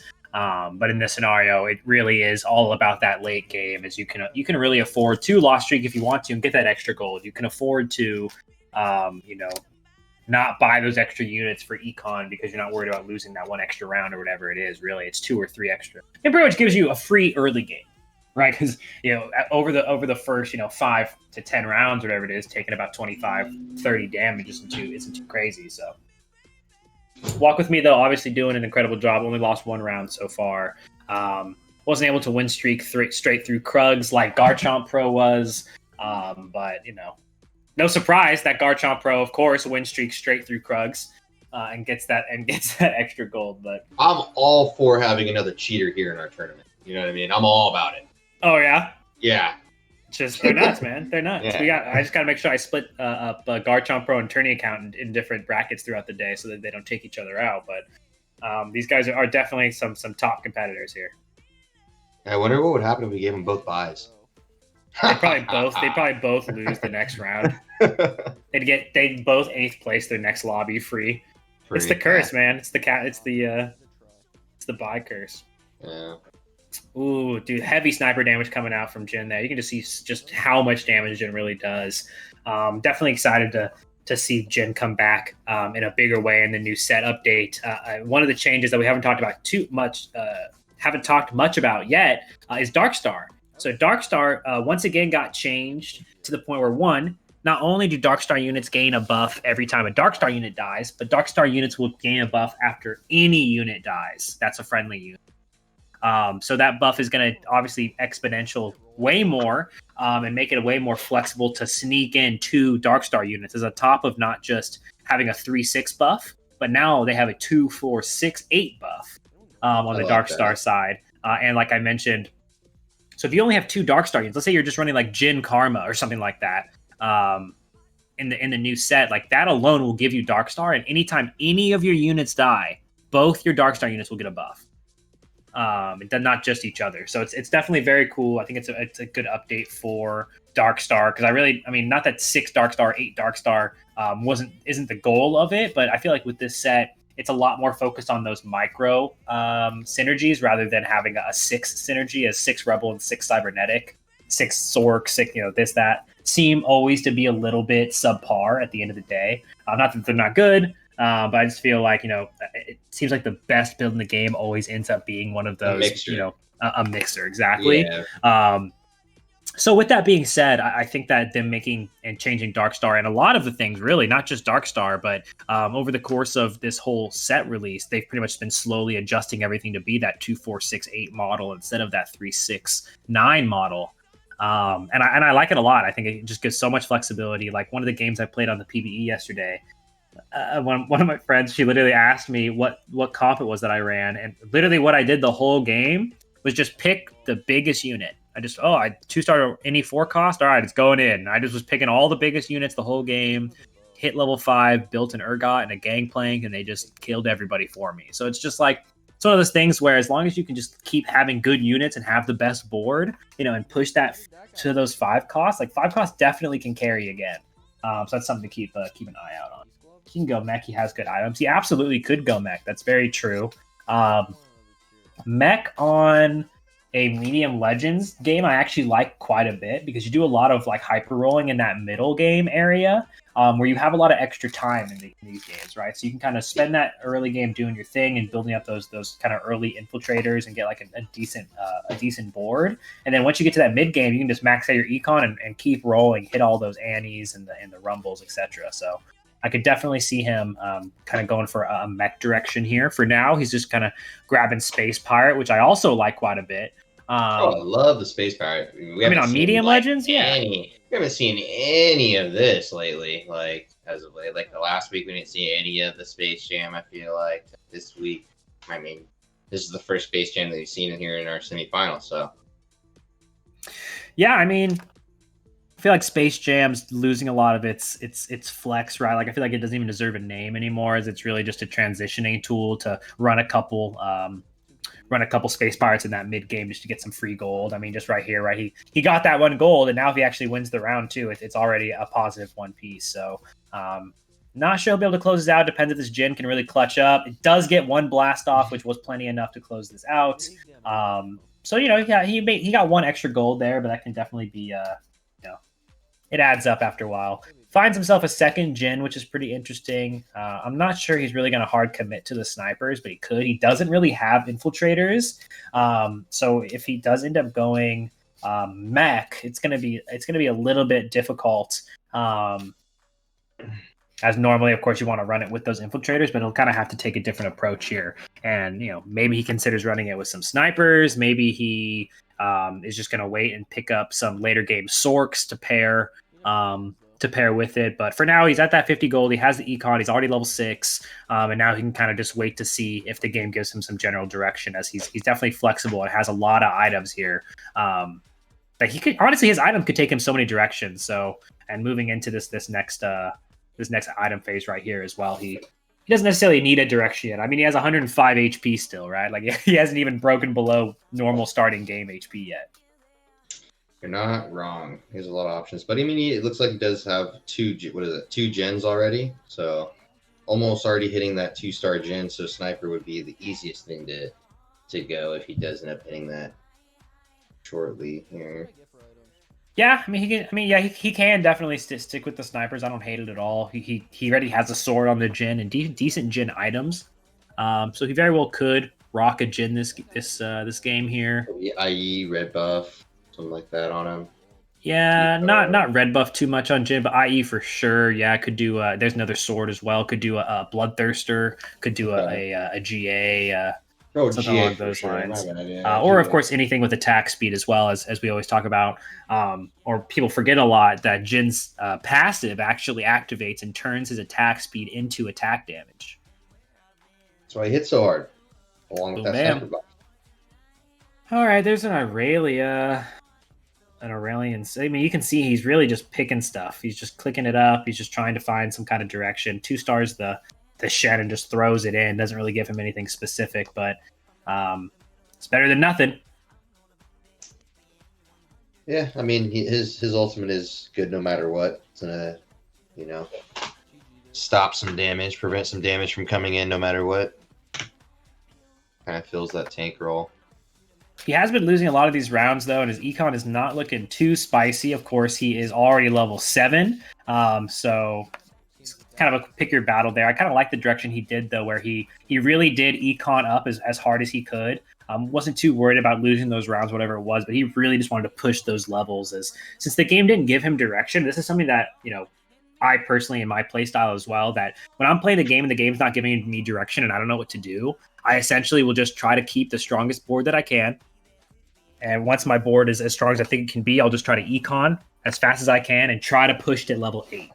Like, if you can force yourself to get to level 8, you can hit those 5-cost units, like I said, and just try to let them carry you. Regardless of what your comp is, just stack your 5 costs and hope that it's enough and you can 2-star them. Even in this matter, right? MF so good, GP so good, things like that. And even 4 costs sometimes can end up giving you direction. And of course, being level 8 gives you a higher chance of getting those as well.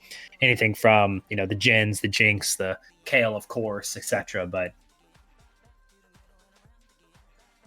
I mean, because you get that econ back so fast, right? Like, let's say you're at 50 gold and you have, and you just hit, you're level 6, you want to push to, you're level 7 and you want to push to 8, right? Like in this scenario right here, he basically spent the 30 gold to push to 7, went down to 20 gold. And now it's like, in 2 rounds, in theory, he'd be able to push straight to 8 if he wanted to. Technically, even next round, he would be able to do it if he really, really wanted to, and push himself straight to 0, or straight to no econ. But that's not an issue. Like, if you have almost no econ, but you're already level 8, like, just your default roll each round has a 15% chance on each slot to hit one of those 5-cost units. Yeah, one of those 5-cost units, and that could be the game changer. You only need to hit that first one once, the Lulu, the MF, like so many game changers in there.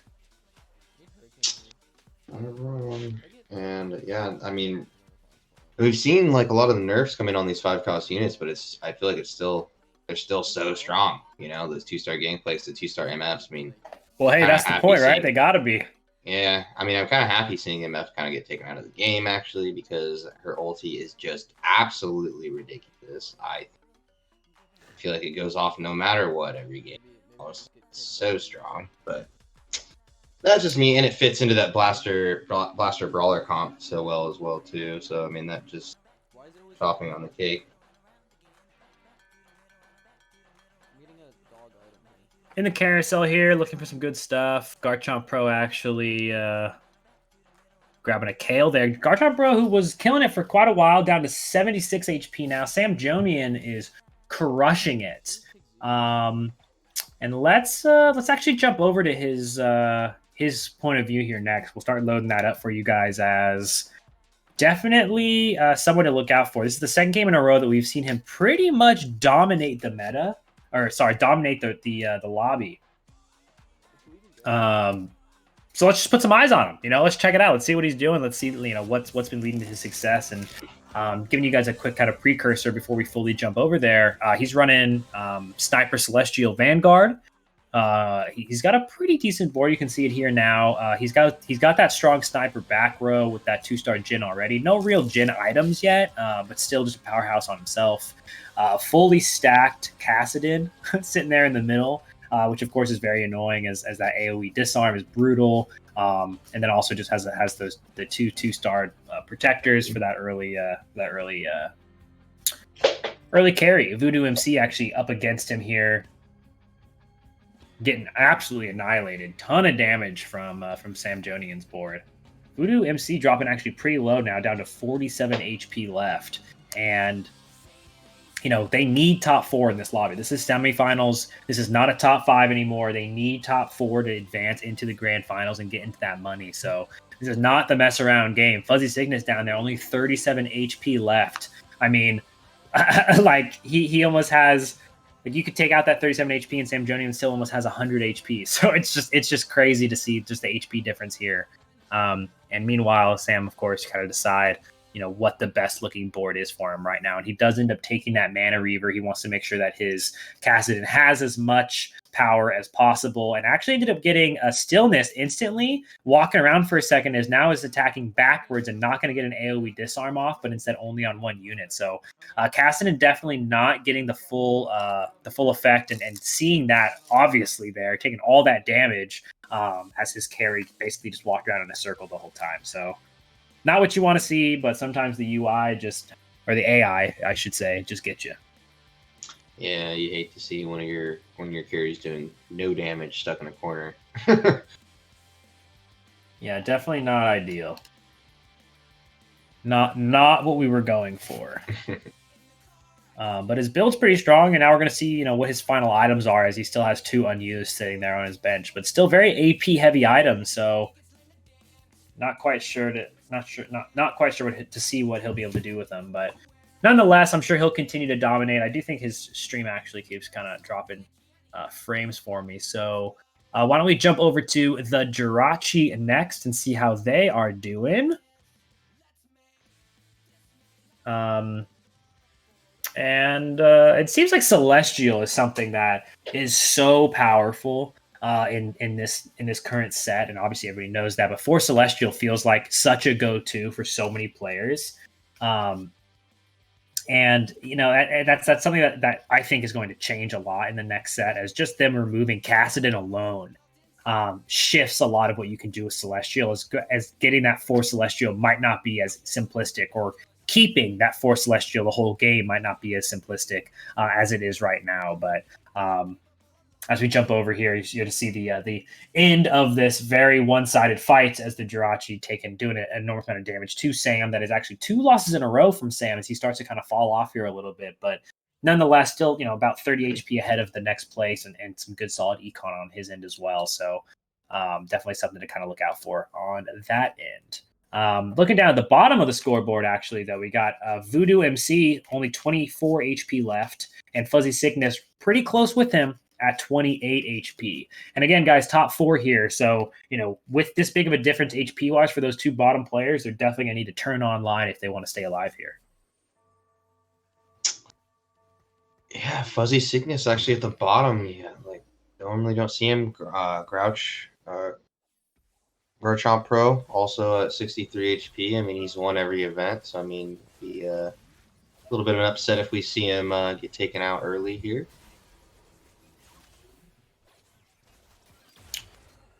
Oh, that was close. Jirachi barely pulling that one out. Garchomp Pro also taking a little bit of an L there.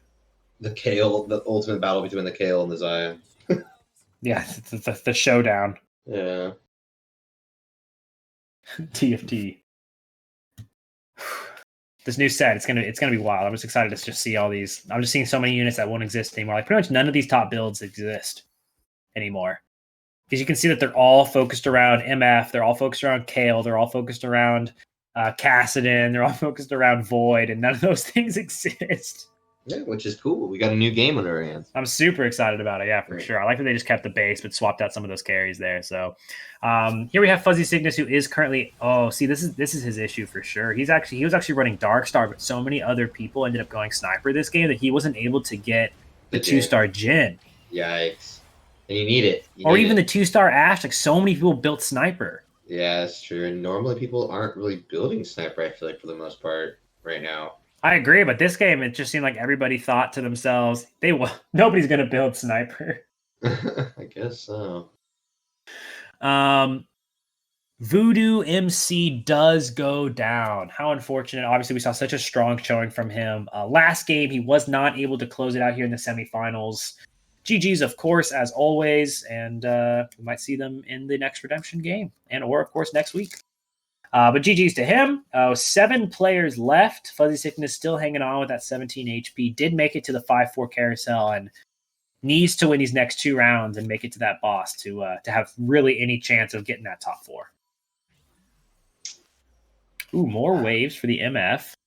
See if he ends up scooping this up or not. Right now, he's actually running 6 Blade Master without the Blade. Well, no, he does have a Blade Master item with 1 Blade Master item. So it's one of those things where he could put in Valkyrie if he wanted to, but he would lose 6 Blade Master. I'm not sure how much value he's putting on it right now, but he does have this 3-star Zaya, and he's got this 2-star Kale. So no items, unfortunately, but nonetheless, it should still be able to do quite a bit of work with 6 Blade Master buff. You don't see that every day. Holy smokes.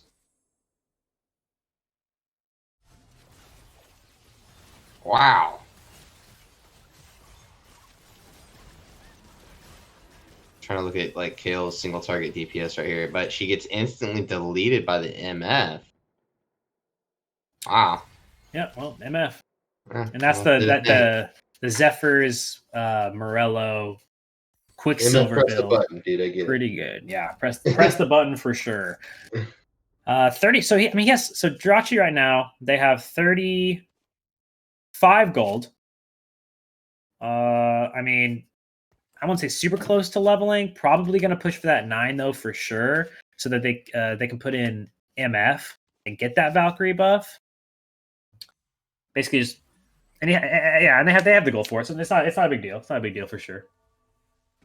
Definitely 9 is the play. I don't think that there's enough value in rolling for sure. Already has a lot of those good solid 3 stars. So, and the only Blade Master to really upgrade at this point is Master Yi. Oh, Zaya's got this, I think. Yeah, Sam taking another. Wow. Okay, so since we last were over at Sam with I think he had 100 or 95 HP, maybe something like that, is now falling down to 41. So he's on quite a losing streak over there. Actually, 6 in a row. Looking at his screen, so 6 losses in a row for Sam. Little rough, but nonetheless, just get the 2-star Thresh though. That could be big for him. It needs to be at this point, right? Because again, guys, they need top 4, and it's now 17 to 55 as far as the HP difference, which really is not much at all. All of these players are so close. This lobby is so close. And I imagine that we'll probably have a 1, maybe a 2 round difference between who makes it into the finals and who doesn't. So we're staying in there. Taking a gander at the other lobby, it looks like It's Bolt has been eliminated in 8th place. And this round right now is actually probably going to eliminate some more players. So Blackfish Stud does go down. And that's it for now. But Blackfish Stud and It's Bolt have take 7th and 8th in the other lobby. So GG's to them. Is there a redemption round for round 3 losers? Yes. For today's bracket, there is one final redemption round after this round. If you're in the tournament, you go to the hashtag announcements page in the Discord. It'll outline all of the redemption brackets for you in between the rounds and stuff like that. If you just want to see it written out, it's all in there. I wrote it out. Ooh, Jirachi finally dropping around there to Unasis here. That's it. I'm actually starting to the more I look at his name, the more I'm starting to kind of get it. Unasius. I'm getting it. I'm really gonna get there. Just give me another week, dog, and I got you. I'll be a professional name pronouncer of your name. I'm actually scared for next week. We'll see. I come in hot. I come in all hot with some random words, some random language. Oh man. Okay, so he does get rid of the hits the 9, puts in the Valkyrie and the MF, takes out the Master Yi, gets in the Irelia as a replacement. And now he's rocking and rolling. The MFs are ulting each other. Of course, one of them was 2-star and annihilated the other board. Garchomp Pro definitely winning that engagement. Fuzzy Sickness, however, actually falling, going to be dropping into 7th place here in this lobby, leading only 2 more elimination spots available. Walk With Me and the Jirachi are both pretty much one-shot. Even the Hentai God could be considered one. Even Sam, honestly, could be considered one-shot at this point, as you never know how hard you could lose around. But we'll just have to kind of keep it going. Taking a look at the other lobby, our top 4 have been confirmed. It's Bolt, Blackfish, the Gitrog Monster, and Lightning have all been eliminated. So GG's to you guys. See you in the redemption bracket / next week. And Twitch Noble TFT, Tourney Account, Slippin' Bug, and Java Day have all been qualified in advance to the grand finals. Congratulations. Jumping back over, of course, to the game we are watching here with the Jirachi. Taking down another round from Sam. Sam taking a lot of damage, 20 HP. That's a one-shot. Sam goes down. Such a dominant performance early game, but dies and takes 6th place. And Walk With Me also goes down in the same round, guys. We talked about this, so close. 5th and 6th place, both determined here. And now our top 4 for both lobbies have been confirmed, giving us our top 8. Congratulations to Unasius, Garchomp Pro, Hentai God, and of course the Jirachi, as they have all advanced to the grand finals to fight against Java Day, Tourney Account, Slippin' Bug, and Twitch Noble TFT. I keep saying Twitch Noble, but it's Twitch Noble TFT, so apologies. Yeah, so that's like something to take note. I mean, that was a medium Legends game. If it was a normal game, I mean, look at these guys' health, 25, 17, 15. Yeah. I mean, he would have been able to, oh my gosh. Oh God, he's got a 3-star and a 3-star Cho. So I mean, okay, hold on real quick. So we were talking about medium legend games, right? And this is a medium legends game where he spent all of his time hitting level 9 and then 3-starring Cho'Gath and Vel'Koz. You know how much gold that is? It's a lot of gold. That's, I mean, each one of those alone is 36 gold. So that means that those 2 units alone are like 72 gold worth of units. And he's level 9, and he has the entire rest of the build, guys. So we're talking like a 200, 300 gold build. Like, it's just actually crazy. And I don't think anyone's taken him out. So we're going to watch him easy flex himself straight into 1st place here in the semifinals. But at the end of the day, I like this guy. He redeemed his message to follow my Twitch. I'm about it, dude. I like the grind. It's his only message he's ever posted in our chat. Ever. But he's been a follower since 2018, April 22nd. Oh, which means the first event you watched of ours was Ninja Vegas, huh? I like that. See, I can hunt you down. You say some stuff in my chat, I know everything about you. You're done. You're done. You're done. You're absolutely done. Get. I know everything about you as a person now. You're banned. Yeah. I confirm Luke is the NSA. I know, right? It's like, depending on which year and which date you followed us, I know exactly what games you're into, so don't mess with me. I'm just kidding. Garchomp Pro, though, and Unasius, all that are left. Gonna see if Garchomp Pro has any chance. The answer, of course, is no. There's no chance this guy can do anything here. Yeah, no, he's done. That's it.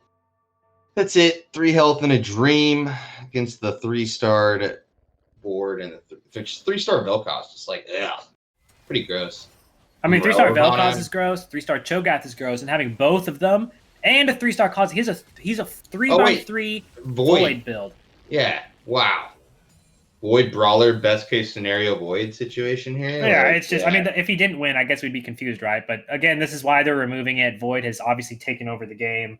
It is such a powerful build when maxed out like this with perfect items. Like, look how good his items are. Like, look how good his, like, it's just, he's so strong. It's just absolutely insane how strong he is, actually.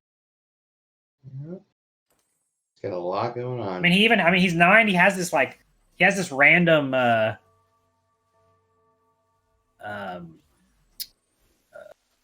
thresh in. Like, it doesn't even need the thresh. Like, he could, like, he has a whole open slot. He's just messing around. They figured, I'll just tag the thresh. I'll just pull in more units. There's a 2-star Soraka that he just pulled in that full healed his whole team. Like, it's just insane. This is balanced, is what it says. Yeah, very balanced, very, very balanced, but nonetheless, good games. That was absolutely incredible game coming out from Unasis. Stop! We're getting there. One day at a time, man. I'm going to keep saying it till I get it. Don't worry. But nonetheless, GG's. And that's going to give us our top 8, like we said. Moving into the grand finals here, we're going to see these guys all competing for $500 to see who gets their cut of that. Everyone in chat, obviously, thanks again for hanging out with us. I hope everyone who's won some Red Bull already has been enjoying it, because you haven't already. Not the point. Anyway, thanks for hanging out with us. We're going to go set up the grand final lobby and cruise back in just a minute. Don't go anywhere.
Welcome back, everybody, to East Fortuna Online. Your boy Shimon and Spirits are here, as always, bringing you this TFT action. And yes, we are in our grand finals. We have a crazy lobby for you guys here. I can see it loading up on my screen, so definitely super excited about it.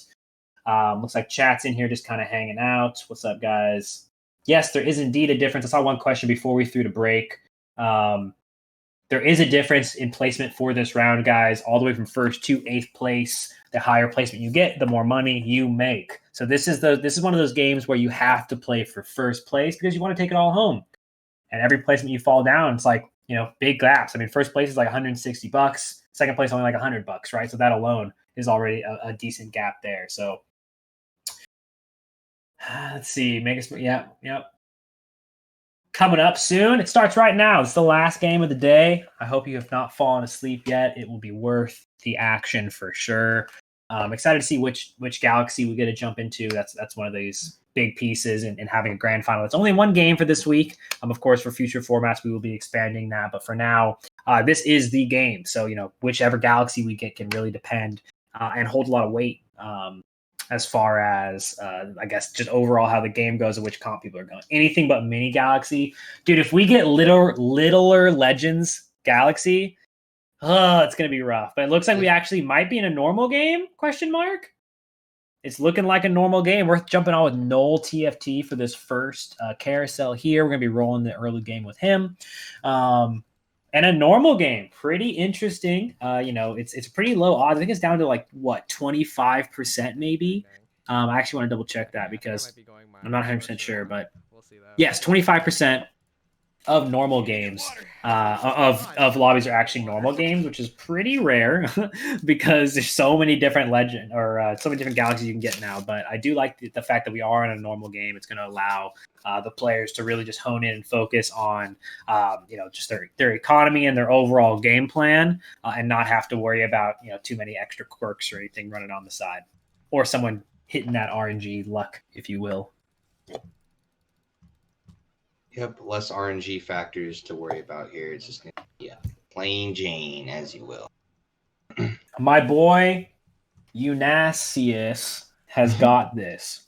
We'll see. We'll see keyboard smash 9,000. That guy's got an epic username if I've ever heard one. That's like one of those randomly generated Xbox Live accounts. You're funny Tuna 11. I'm like, what? I don't want to be funny Tuna 11. Oh man. All right. Well, as always, or the randomly generated WoW accounts as well. Oh yeah, those orc names. Those are almost the best, but no, the orc names, yeah. Or my randomly generated demon names on my lock. Jack Nod. he's my OG imp. But as always, Shane, on our grand finals, we have to make our predictions of who we believe is going to win, so we can watch them get 7th and 8th as always. Well, we have Garchomp Pro still in the finals here, and he's won the past 2, right? So he's 100% success rate in our tournament so far. Then we have none other than Tourney account himself, probably the best player on planet Earth. So got to look out for him because he decides to 3-star his whole board at any given moment. So you got to look out for that one. It's his trap card. Yeah. And then who else we got here? We got the Hentai God. Ooh, yeah. Either Tourney account or Garchomp Pro. That's what I'm going with. So if I had to pick one, dude, that's so just for the storyline, I'm going to go for the 3-time with Garchomp Pro actually picking up 3 wins in a row. I see.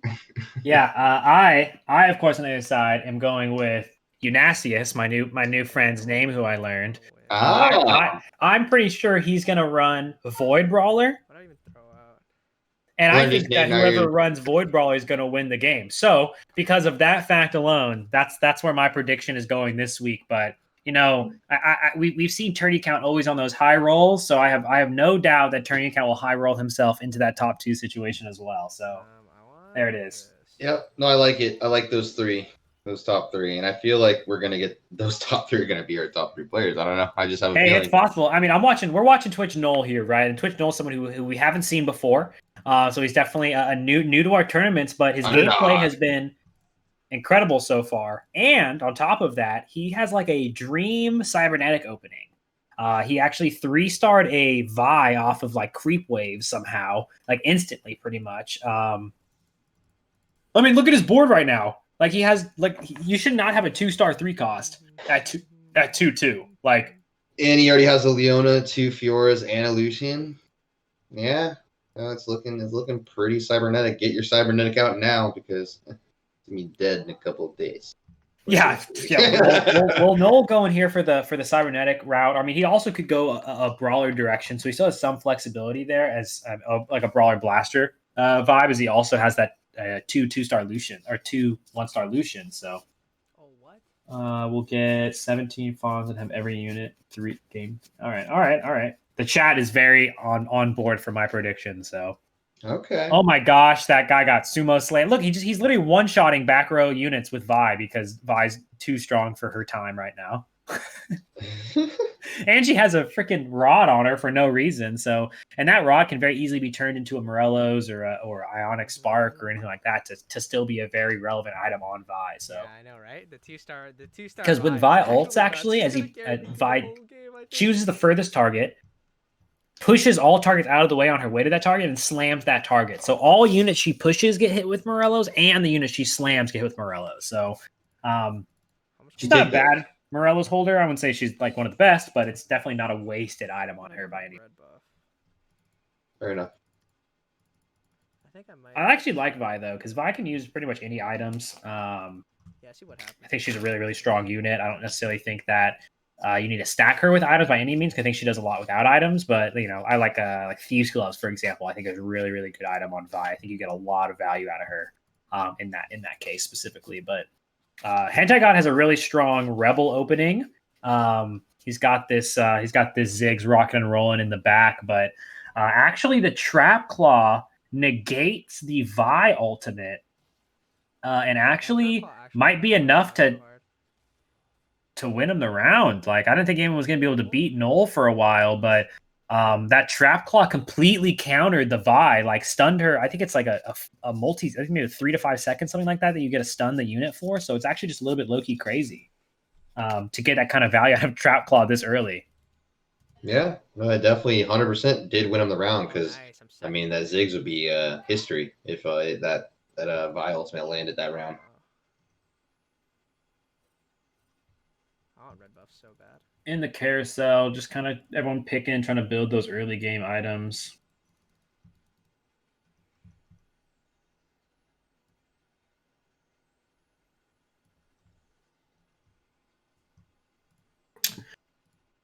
Okay. I mean, it's hard to kind of see like what's been the most contested items. It seems like nobody wants Giant's Belt. I think that seems like the most obvious.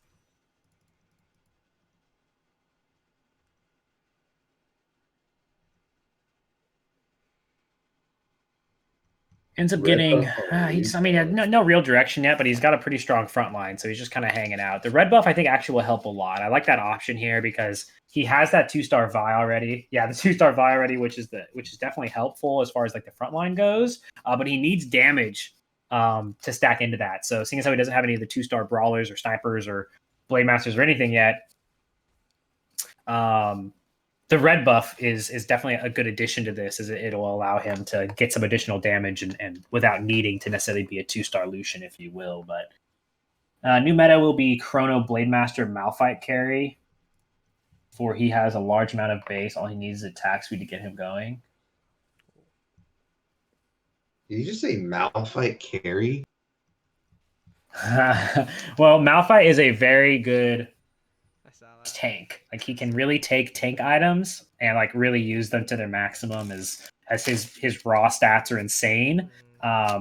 And his shielding and his ability basically just starts the game with a big giant shield, which is just more HP.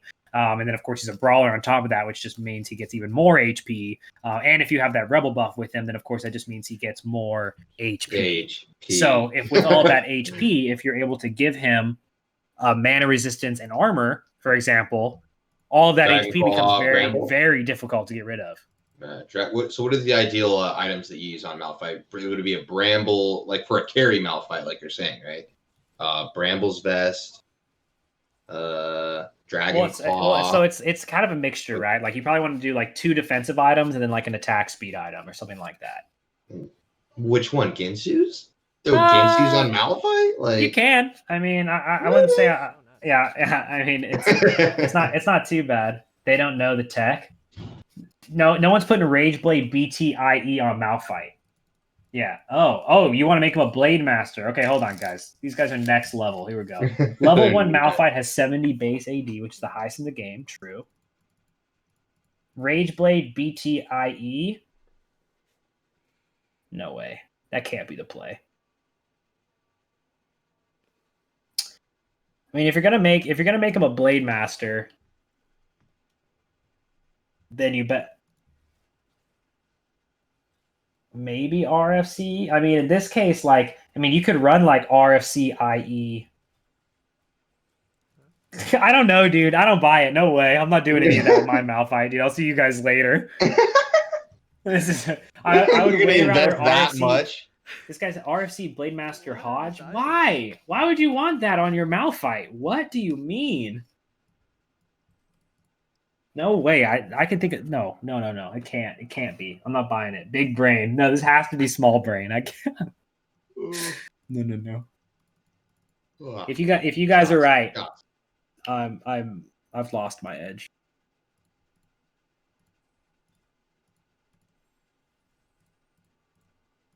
Yes, that's what I'm talking about. I would way rather stack Yi or Yasuo. Your brain clearly isn't smooth enough to understand the new meta. Smooth enough? What do you mean? What do you mean my brain isn't smooth enough? What kind of an insult is that? Get out of here. My brain is plenty smooth, okay? I just don't try to carry Malphite, okay? Malphite's my wall. The largest of craniums, yeah.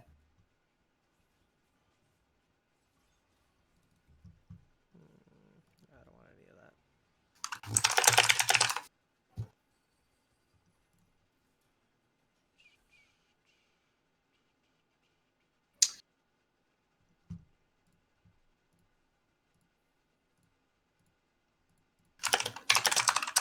All right. Sorry, ignore my cue. We're in there doing a little bit of scouting, just kind of looking around. We're in that early game still, so people are kind of trying to figure out which direction they're going. Noel sitting here actually in first place, nice and strong. He's had such an incredible opening on both the econ side and the unit side. Like he's got his items spread out on his various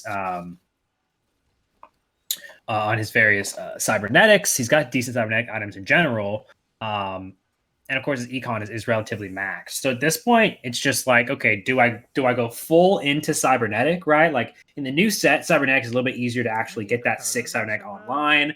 But here, he does still need to hit that echo in order to actually fully commit to cybernetic. And as he's in first place and won't have a chance to get an echo on the carousel, it could be hard for him to actually finalize this cybernetic build, and it might make more sense for him to kind of pivot slightly, not necessarily pivot, but just kind of finalize his build in more of a brawler blaster area instead. But he doesn't have a blitzcrank, which is a little bit annoying as he scouts around. He sees a lot of people with blitzcranks. I think that's 3 in a row that had at least one, 4 in a row that had at least one. So that's a little rough. Smoother brain means the thoughts can more easily slide from the back to the front, allowing faster thought. I can't see.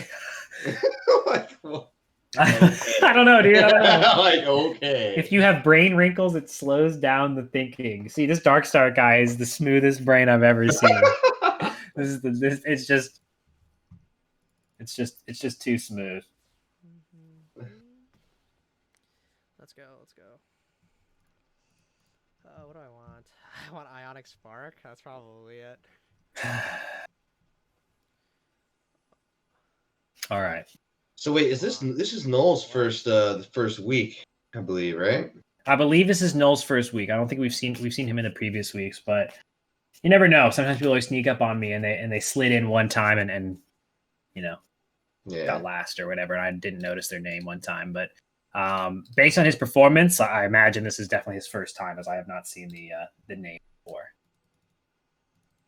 all these new guys come up and just, making a showing, man. Kind of cool. Before I thought it was just like, the reign of tourney account, but reign is over, tourney account. You hear me? There's some new people on the shopping block here. Okay, so he 2-stars the Graves, obviously just for the short term, to make sure that he can continue, try to continue his win streak and keep that gold flowing. As if he actually manages to scoop up these next 2 rounds, his economy is really just going to push itself to a whole new level. So.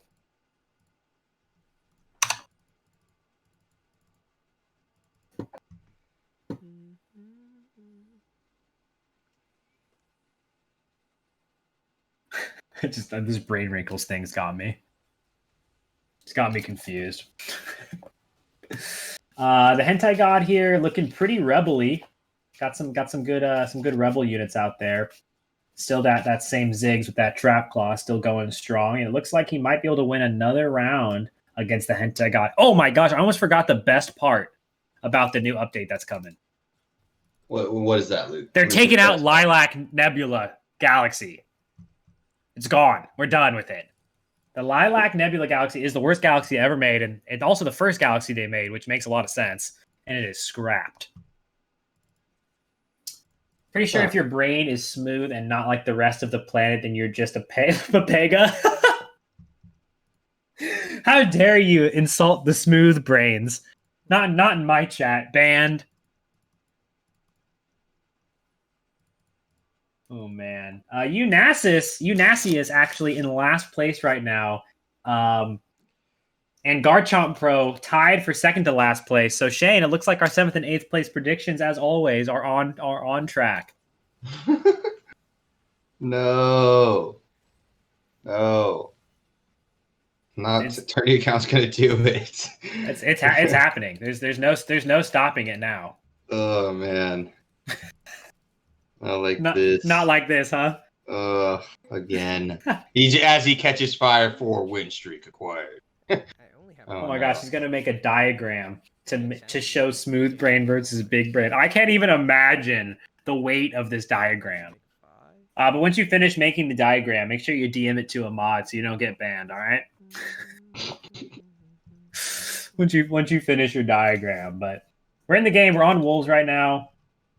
And he actually does end up finally finding that 1-star Blitzcrank, as we were waiting for that one for a while, but is able to grab it, throw it into the mix, if you will, and that's going to put him at 3 brawlers. So he's still missing the Cho. Cho's what we need now. Oh wow, and that will put him. I mean, Cho and Jinx, right? That'll basically ensure that we're going Brawler Blaster. But of course, we still have space on the other side of the spectrum. To allow us to go that more cybernetic build, or even kind of a mixture between all of it, and just pick up some good units and force level, as we have we definitely have the economy and the health total to do so.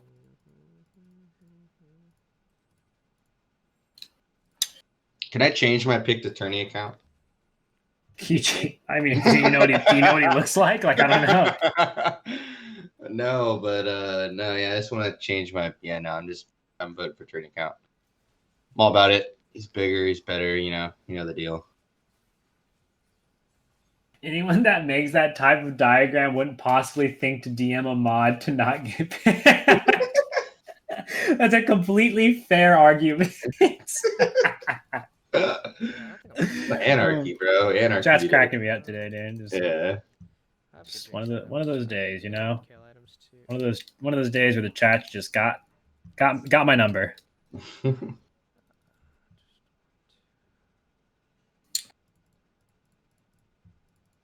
Okay.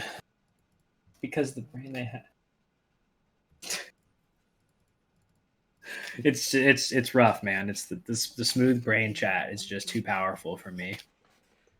Okay. I don't think anybody's team is like. It's okay. I mean, it's a pretty close game. Like, look at the middle of the lobby. Like, everybody's pretty close HP wise. Turning account and Hentai got actually tied up there at the tied for second at 77 HP. This is huge.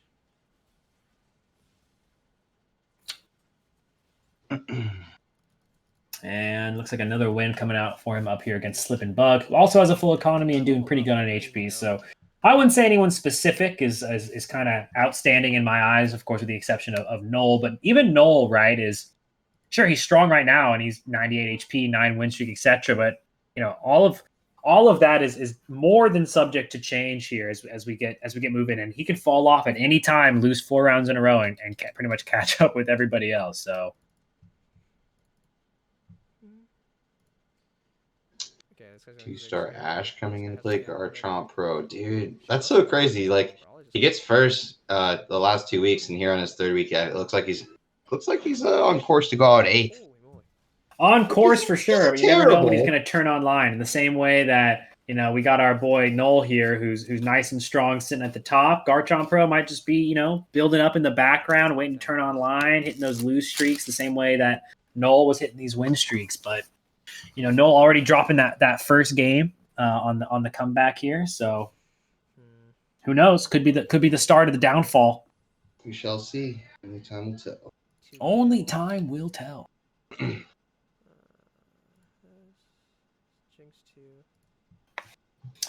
Just doing a little scouting around. We're seeing pretty much exactly what we would expect to see. Jirachi actually ends up grabbing the Vel'Koz there.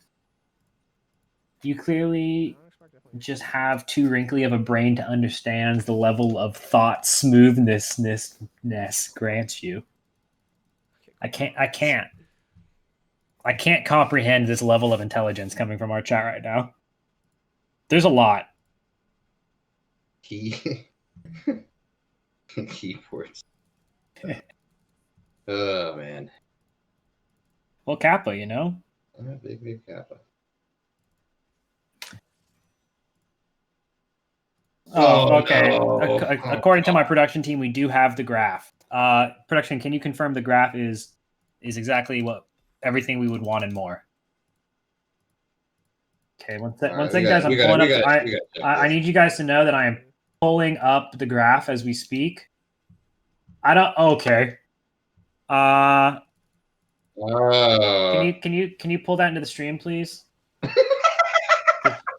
All right, guys. I'm gonna need you to take a quick look at this and tell me. Just leave it up for like 10 seconds or so, just so everybody can really get a full image of what exactly we're talking about here. Anyway, guys, welcome to the Esports Arena Online Professional Broadcast. What we're gonna outline for you here is the difference between smooth brains, okay, and very wrinkly brains, right? Because as far as I'm currently aware, the smoother your brain, the faster the thoughts can slide down to the rest of your body, right? And of course, do stuff so you think faster because it's like slide. Smooth brain, yeah. Like if you pour liquid down a smooth slide or a wrinkly slide, obviously smooth slide get liquid down faster. So just professional. Yes. Wait, did you show it already? No, we didn't. Oh, feels bad. Oh, okay. Sorry, guys. It's actually taking a hot second. I guess I hyped it up too fast. But it's coming. I don't want you guys to think it's not happening because this is happening. No, I made it. Are you sure, Darkstar? This looks like a professional artist made it. This is like pretty high def. Like I doubt you just made this. I could have sworn that was a 4K image. It is a 4K image, I think. All right, well, can you bring it in, please?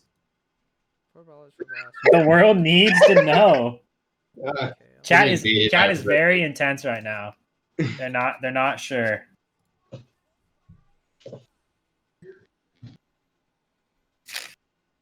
Oh, I think the stream broke. All right, guys, I'm sorry. The image is now over. It's destroying the stream. So Noel's gorgeous victory in this game is more important as he continues to dominate. Garchomp Pro also fallen pretty low.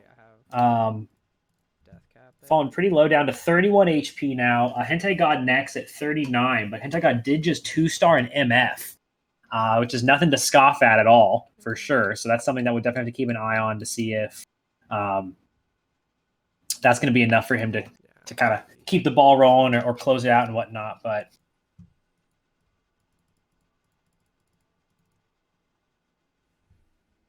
okay, and it does look like Null is really hard, so it's more fine. in this blaster realm than he is the cybernetic space, which makes sense. No real surprise there, as it's pretty difficult to run cybernetic because of the fact that you need. Oh yeah, dude. Sorry, I told you. He says I must share even if it gets me banned, and then he gets instantly banned. He just gets annihilated. I love that. Unreal. That was the highlight of my week, bro. What are you doing? I told you not to do. This guy just runs straight up head first. He's like, I don't care. You can't stop me. Oh no. We need to unban him. Can we unban him? I don't even know if you can. Like, I don't know if that's how it works. Oh, he's back. All right, good. Yeah, F's in chat for the boy.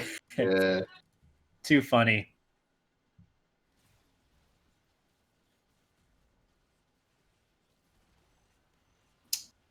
Five-second timeout. So Darkstar, how does it feel living life on the edge? You know? I know, right? I want to unban with points.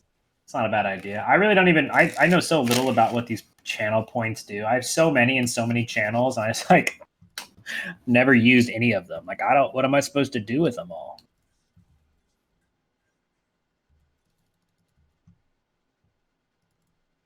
Like, I don't know. Like, I don't know about none of that, dude. You know what I mean? I'm just out here hanging, but Tragic. I mean, Noel's been pretty much clapping, right? Like, he did exactly what he needed to do. He econned up. He's got a 2-star Gangplank now that already has larger radius and a Rabadon's on it. So this is looking like a pretty good game for Noel. He has dropped a decent amount in total HP for sure. Why don't we jump over to Java Day next up here? That's who will be added to the queue. He is currently sitting in first place. And he's running our classic Celestial Blade Master build. So I'd love to kind of take a gander over at his board. As Noel actually lost that round as well and dropped down to 31 HP, tied with Garchomp Pro. Oh no, Garchomp Pro also lost that round and dropped into last place. And our Shane, our two picks are in last place. I know. I don't know what it is. Always happened to us, dude. Like, what the heck? Oh man, I switched my pick to attorney account. Like, no, you can't before it's too late. It counts. It still counts. If he wins, like, I'm cool. Like, and that, yeah, it's right. And I'm supreme overlord and all that. It's fine as long as he wins, right? Yeah. But if he loses, then it doesn't count. Clearly, like our guys lost. Cool. We'll see, though. It's not over yet. I mean, this is an incredibly close lobby. Garchomp Pro 24 HP. First place Slipbug only has 48. Like, it's definitely by no means over for anybody. Like, anybody can still win this game, guys. And remember, the difference between even 7th and 6th place is like $20. So they really need to fight for every single placement in this lobby.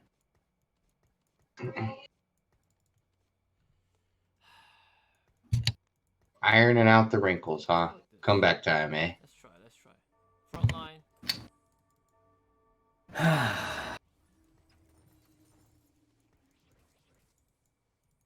All right. Are we gonna see? Do we see the Boyd comp come into play though?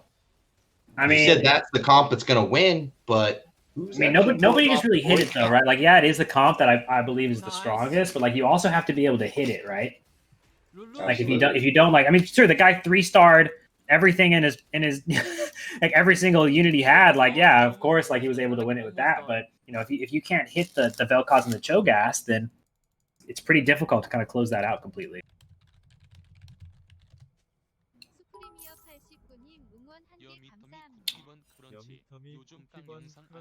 All right, so look at everyone's health. Everyone's like, look, 33, 31, 31. Dude, I was telling you, this is like 24, 24. So the thing is, it's like normal game, right? So the RNG factors are limited, and obviously all these players are so good and been playing together all day long. They all know exactly what to go for. They all know the reads. Really, really close game. Like, I'm telling you, the difference between 8th place and 1st place is going to be like 3 rounds. And winning this round, like living through this round right here is so important. Just give you a whole nother life. Yeah, because the boss round, right? It's like that's coming up right next. So we're going to have to see. Noel does take some damage. Doesn't die, though. We still got 2 more HP. Okay, Noel goes down to 13. Henry got at 15. Oh, Jirachi goes down to 9. That was almost it for them. Slip and Bug. Oh, everyone. Wait. Low. Currently, we're at 9 to 26 from 1st place all the way to 8th place. Look at our boys are back on top. Our boys are back on top. Let's go. I'm not going for tourney account. No one has it recorded. I actually am voting for the guard chop, bro. Yeah, everything's fine, guys. This is exactly what we knew was going to happen. So yeah, no surprise. Yeah, no surprises here, guys. Easy win coming out for the boys and the brothers. Arguably one of the easiest of all time.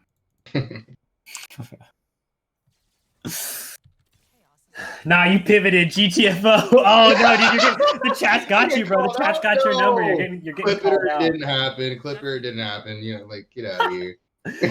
Java Day actually does end up hitting that 2-star thresh, which is pretty cool. Gets the Lulu in there. Now he has 4 Celestial thanks to that item. So pretty good looking board. The thresh is gonna pull in a Blitzcrank instantly, which is can't complain about that. It's one of my favorite things to do. You better delete the VOD or you better delete the VOD or you're gonna they're coming for you, bro. They got your number. They don't want any of your BS today, man. Oh man. Gotta be found out. Unlucky. Well, we still have more. We have more rounds. I mean, I could always, like, accept that pivot if tourney account ends up winning. But let's not get into that now. Let's see what happens in this next round. Oh, Slip and Bug goes down in 8th. Everyone's dying. Everyone's trying to hang on by just a thread. No goes down in 7th. Hentai God goes down in 6th. We had 3 deaths that round. And I mean, in next round, we're probably going to have at least 2 more deaths. Like, oh my gosh, this is just literally crazy. Anarchy here, but it looks like we're still on top with our picks. So hanging in there strong. Oh. Well, my pick actually, your pick actually lost that round. Unfortunately, hey, 5 HP in a dream, baby. But again, GG's congratulations to Noel, Hentai God, and Slip and Bug for making it this far. You guys will see that cash in your wallet shortly. We are now sitting in our top 5, guys. This is Jirachi versus Java Day. Jirachi can very easily die here if he loses this round. It's looking decent. What a good show ulti into the MF ulti. It might be too much for him to survive, and it absolutely is. Jirachi is going down. GG's to them, of course. Great games. Really well played. But no, Unasis goes down right before him. Takes 5th place. Jirachi landing in 4th place. Congratulations to both of you. And here we are, top 3. Garchomp Pro on fire in 1st place. Can he do it? Java Day, 2nd place, hanging in there, looking to see if he can close this out and make this his first win. And of course, our one and only veteran tourney accounts, always there, and he's in the top 3. This is just crazy. What a super close last game. Yeah, I mean, either way, I kind of win because, 2 out of the 3 people that I said that were going to win are here. So, I mean, unless Java Day closes it out. Closes it out. It's not going to happen. No. You never know. It's not going to happen. I'm telling you. Huge ulti from Java Day. It might be enough. The Lulu does go off. Polymorphs everything. Cho'Gath does not get another ulti off. The Blitzcrank hooks again. All that's left is the Jin. Jin's GA is popped. Of course, the Kale is going to easily close that out. And tourney account lives just barely. Is that 1 HP? 2 HP? 2 HP left alive. Does make it to the next carousel. This is going to be a really, really big deal, as this carousel could be the next factor that tourney account needed. He actually ends up picking up a Quicksilver in the carousel as well, which is actually a fairly large deal. Java Day looking around for what he wants, thinking that Frozen Heart might be the counter he needs to push through Garchomp's defenses, but yeah, I'm just going to point this out. If that was anyone else other than tourney account, they probably would have died. And, tourney account able to take that hit and survive that with 2 HP. Cool stuff from him. It's just another day. Just another day being the best. Invincible tourney account lives again. And basically right now, all that Java Day is doing is he's buffing up his bench because he wants this Thresh to just pull in as many units as possible because he doesn't think that he can win in a straight up fight, but he thinks if he just has unlimited amounts of units, I mean, it's going to pull in a 2-star Soraka. That's a huge amount of healing. A 2-star Blitzcrank. That's an instant back pull, a mid-battle back pull Blitzcrank grab. And then, of course, he has this extra MF that he actually sells off because he doesn't want it to pull in the MF. He wants the Soraka in there for the heal. Here it comes. He actually saves the Thresh in enough time to get the Blitzcrank, and the Blitzcrank pulls the MF right before she ults. And oh my freaking gosh! Okay, top 2. I know that was just a ghost, but he literally lived through the fight only because of that Blitzcrank pull, because he sold that second MF, which could be a misplay long term, but it guarantees him top 2. Tourney account falls in top 3 now, and we're looking good. Yeah, We're looking at our top 2. Garchomp Pro will be his 3 back-to-back week, which would be insane, and someone needs to stop this man. And or Java Day, which I believe will be his first, maybe his first week playing, maybe his second week playing, but for sure his first win. So either way, okay, first week playing and first win. So either way, Java Day is absolutely insane, and he could take this win, or Garchomp Pro. Oof. Yeah, I love both these storylines. It's either the 3-peat or the first time victory. So either way, we have a great storyline for whoever wins this event today. And hey, we take those for sure. Huge MF ulti coming out from both sides, just so much damage. The Cho'Gath ult does end up canceling that, but now it's just the carries versus the carries, and of course one of the Kales proceeds to take him down. Java Day taking a little bit of damage, but it's not over yet. There's definitely still room here for this next fight to go differently, especially moving into this next Rift Herald. And getting these additional items here. This is going to be a Chalice coming out for Java Day. I can't say I love it, but it is some additional mana he can throw on MF even just to get an earlier ult or Lulu, which also could be a really good option. And on the other side, we have a Demolitionist item coming out, which is worthless. He can't use it. If he could have used it, it would have been nuts, right? But yes, exactly. But that's another reason why they're taking that out of the game is because it's just it's either insane or useless. Yeah. Insane or useless is not a good mix, let's say.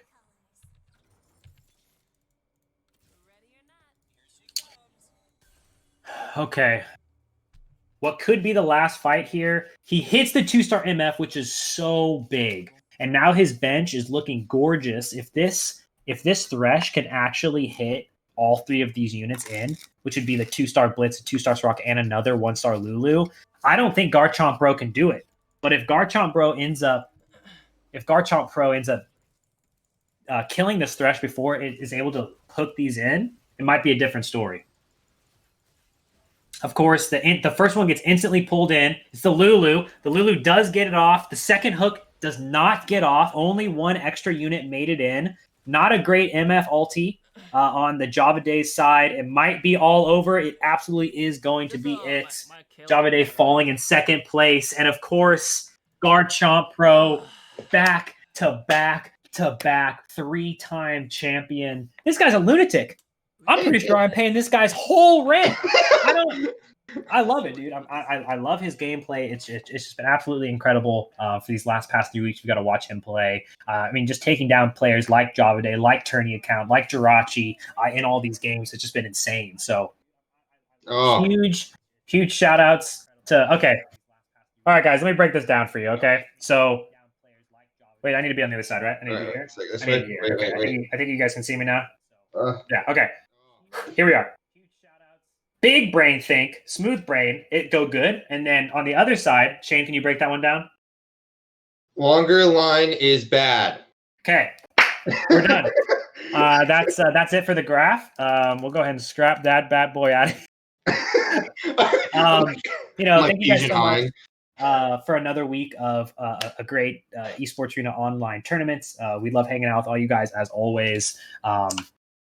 And we appreciate you guys hanging out with us. So if you guys enjoy the stream, you guys enjoy us, please drop a follow on the stream here, maybe even your Twitch Prime if you got one, as we love those subscriptions as well. If you enjoyed myself and Spirits, feel free to find us on Twitter @Shimonahi and @Spirits. We'd love to chat with you guys. Feel free to hit us with any feedback, or if you guys are going to be playing next week, or if you played this week, got a cool clip, hit us with all that, as we'd love to see it and hear it. And of course, just hear from you guys. Yeah. Thanks for playing, guys. We run these for you guys, so we appreciate it.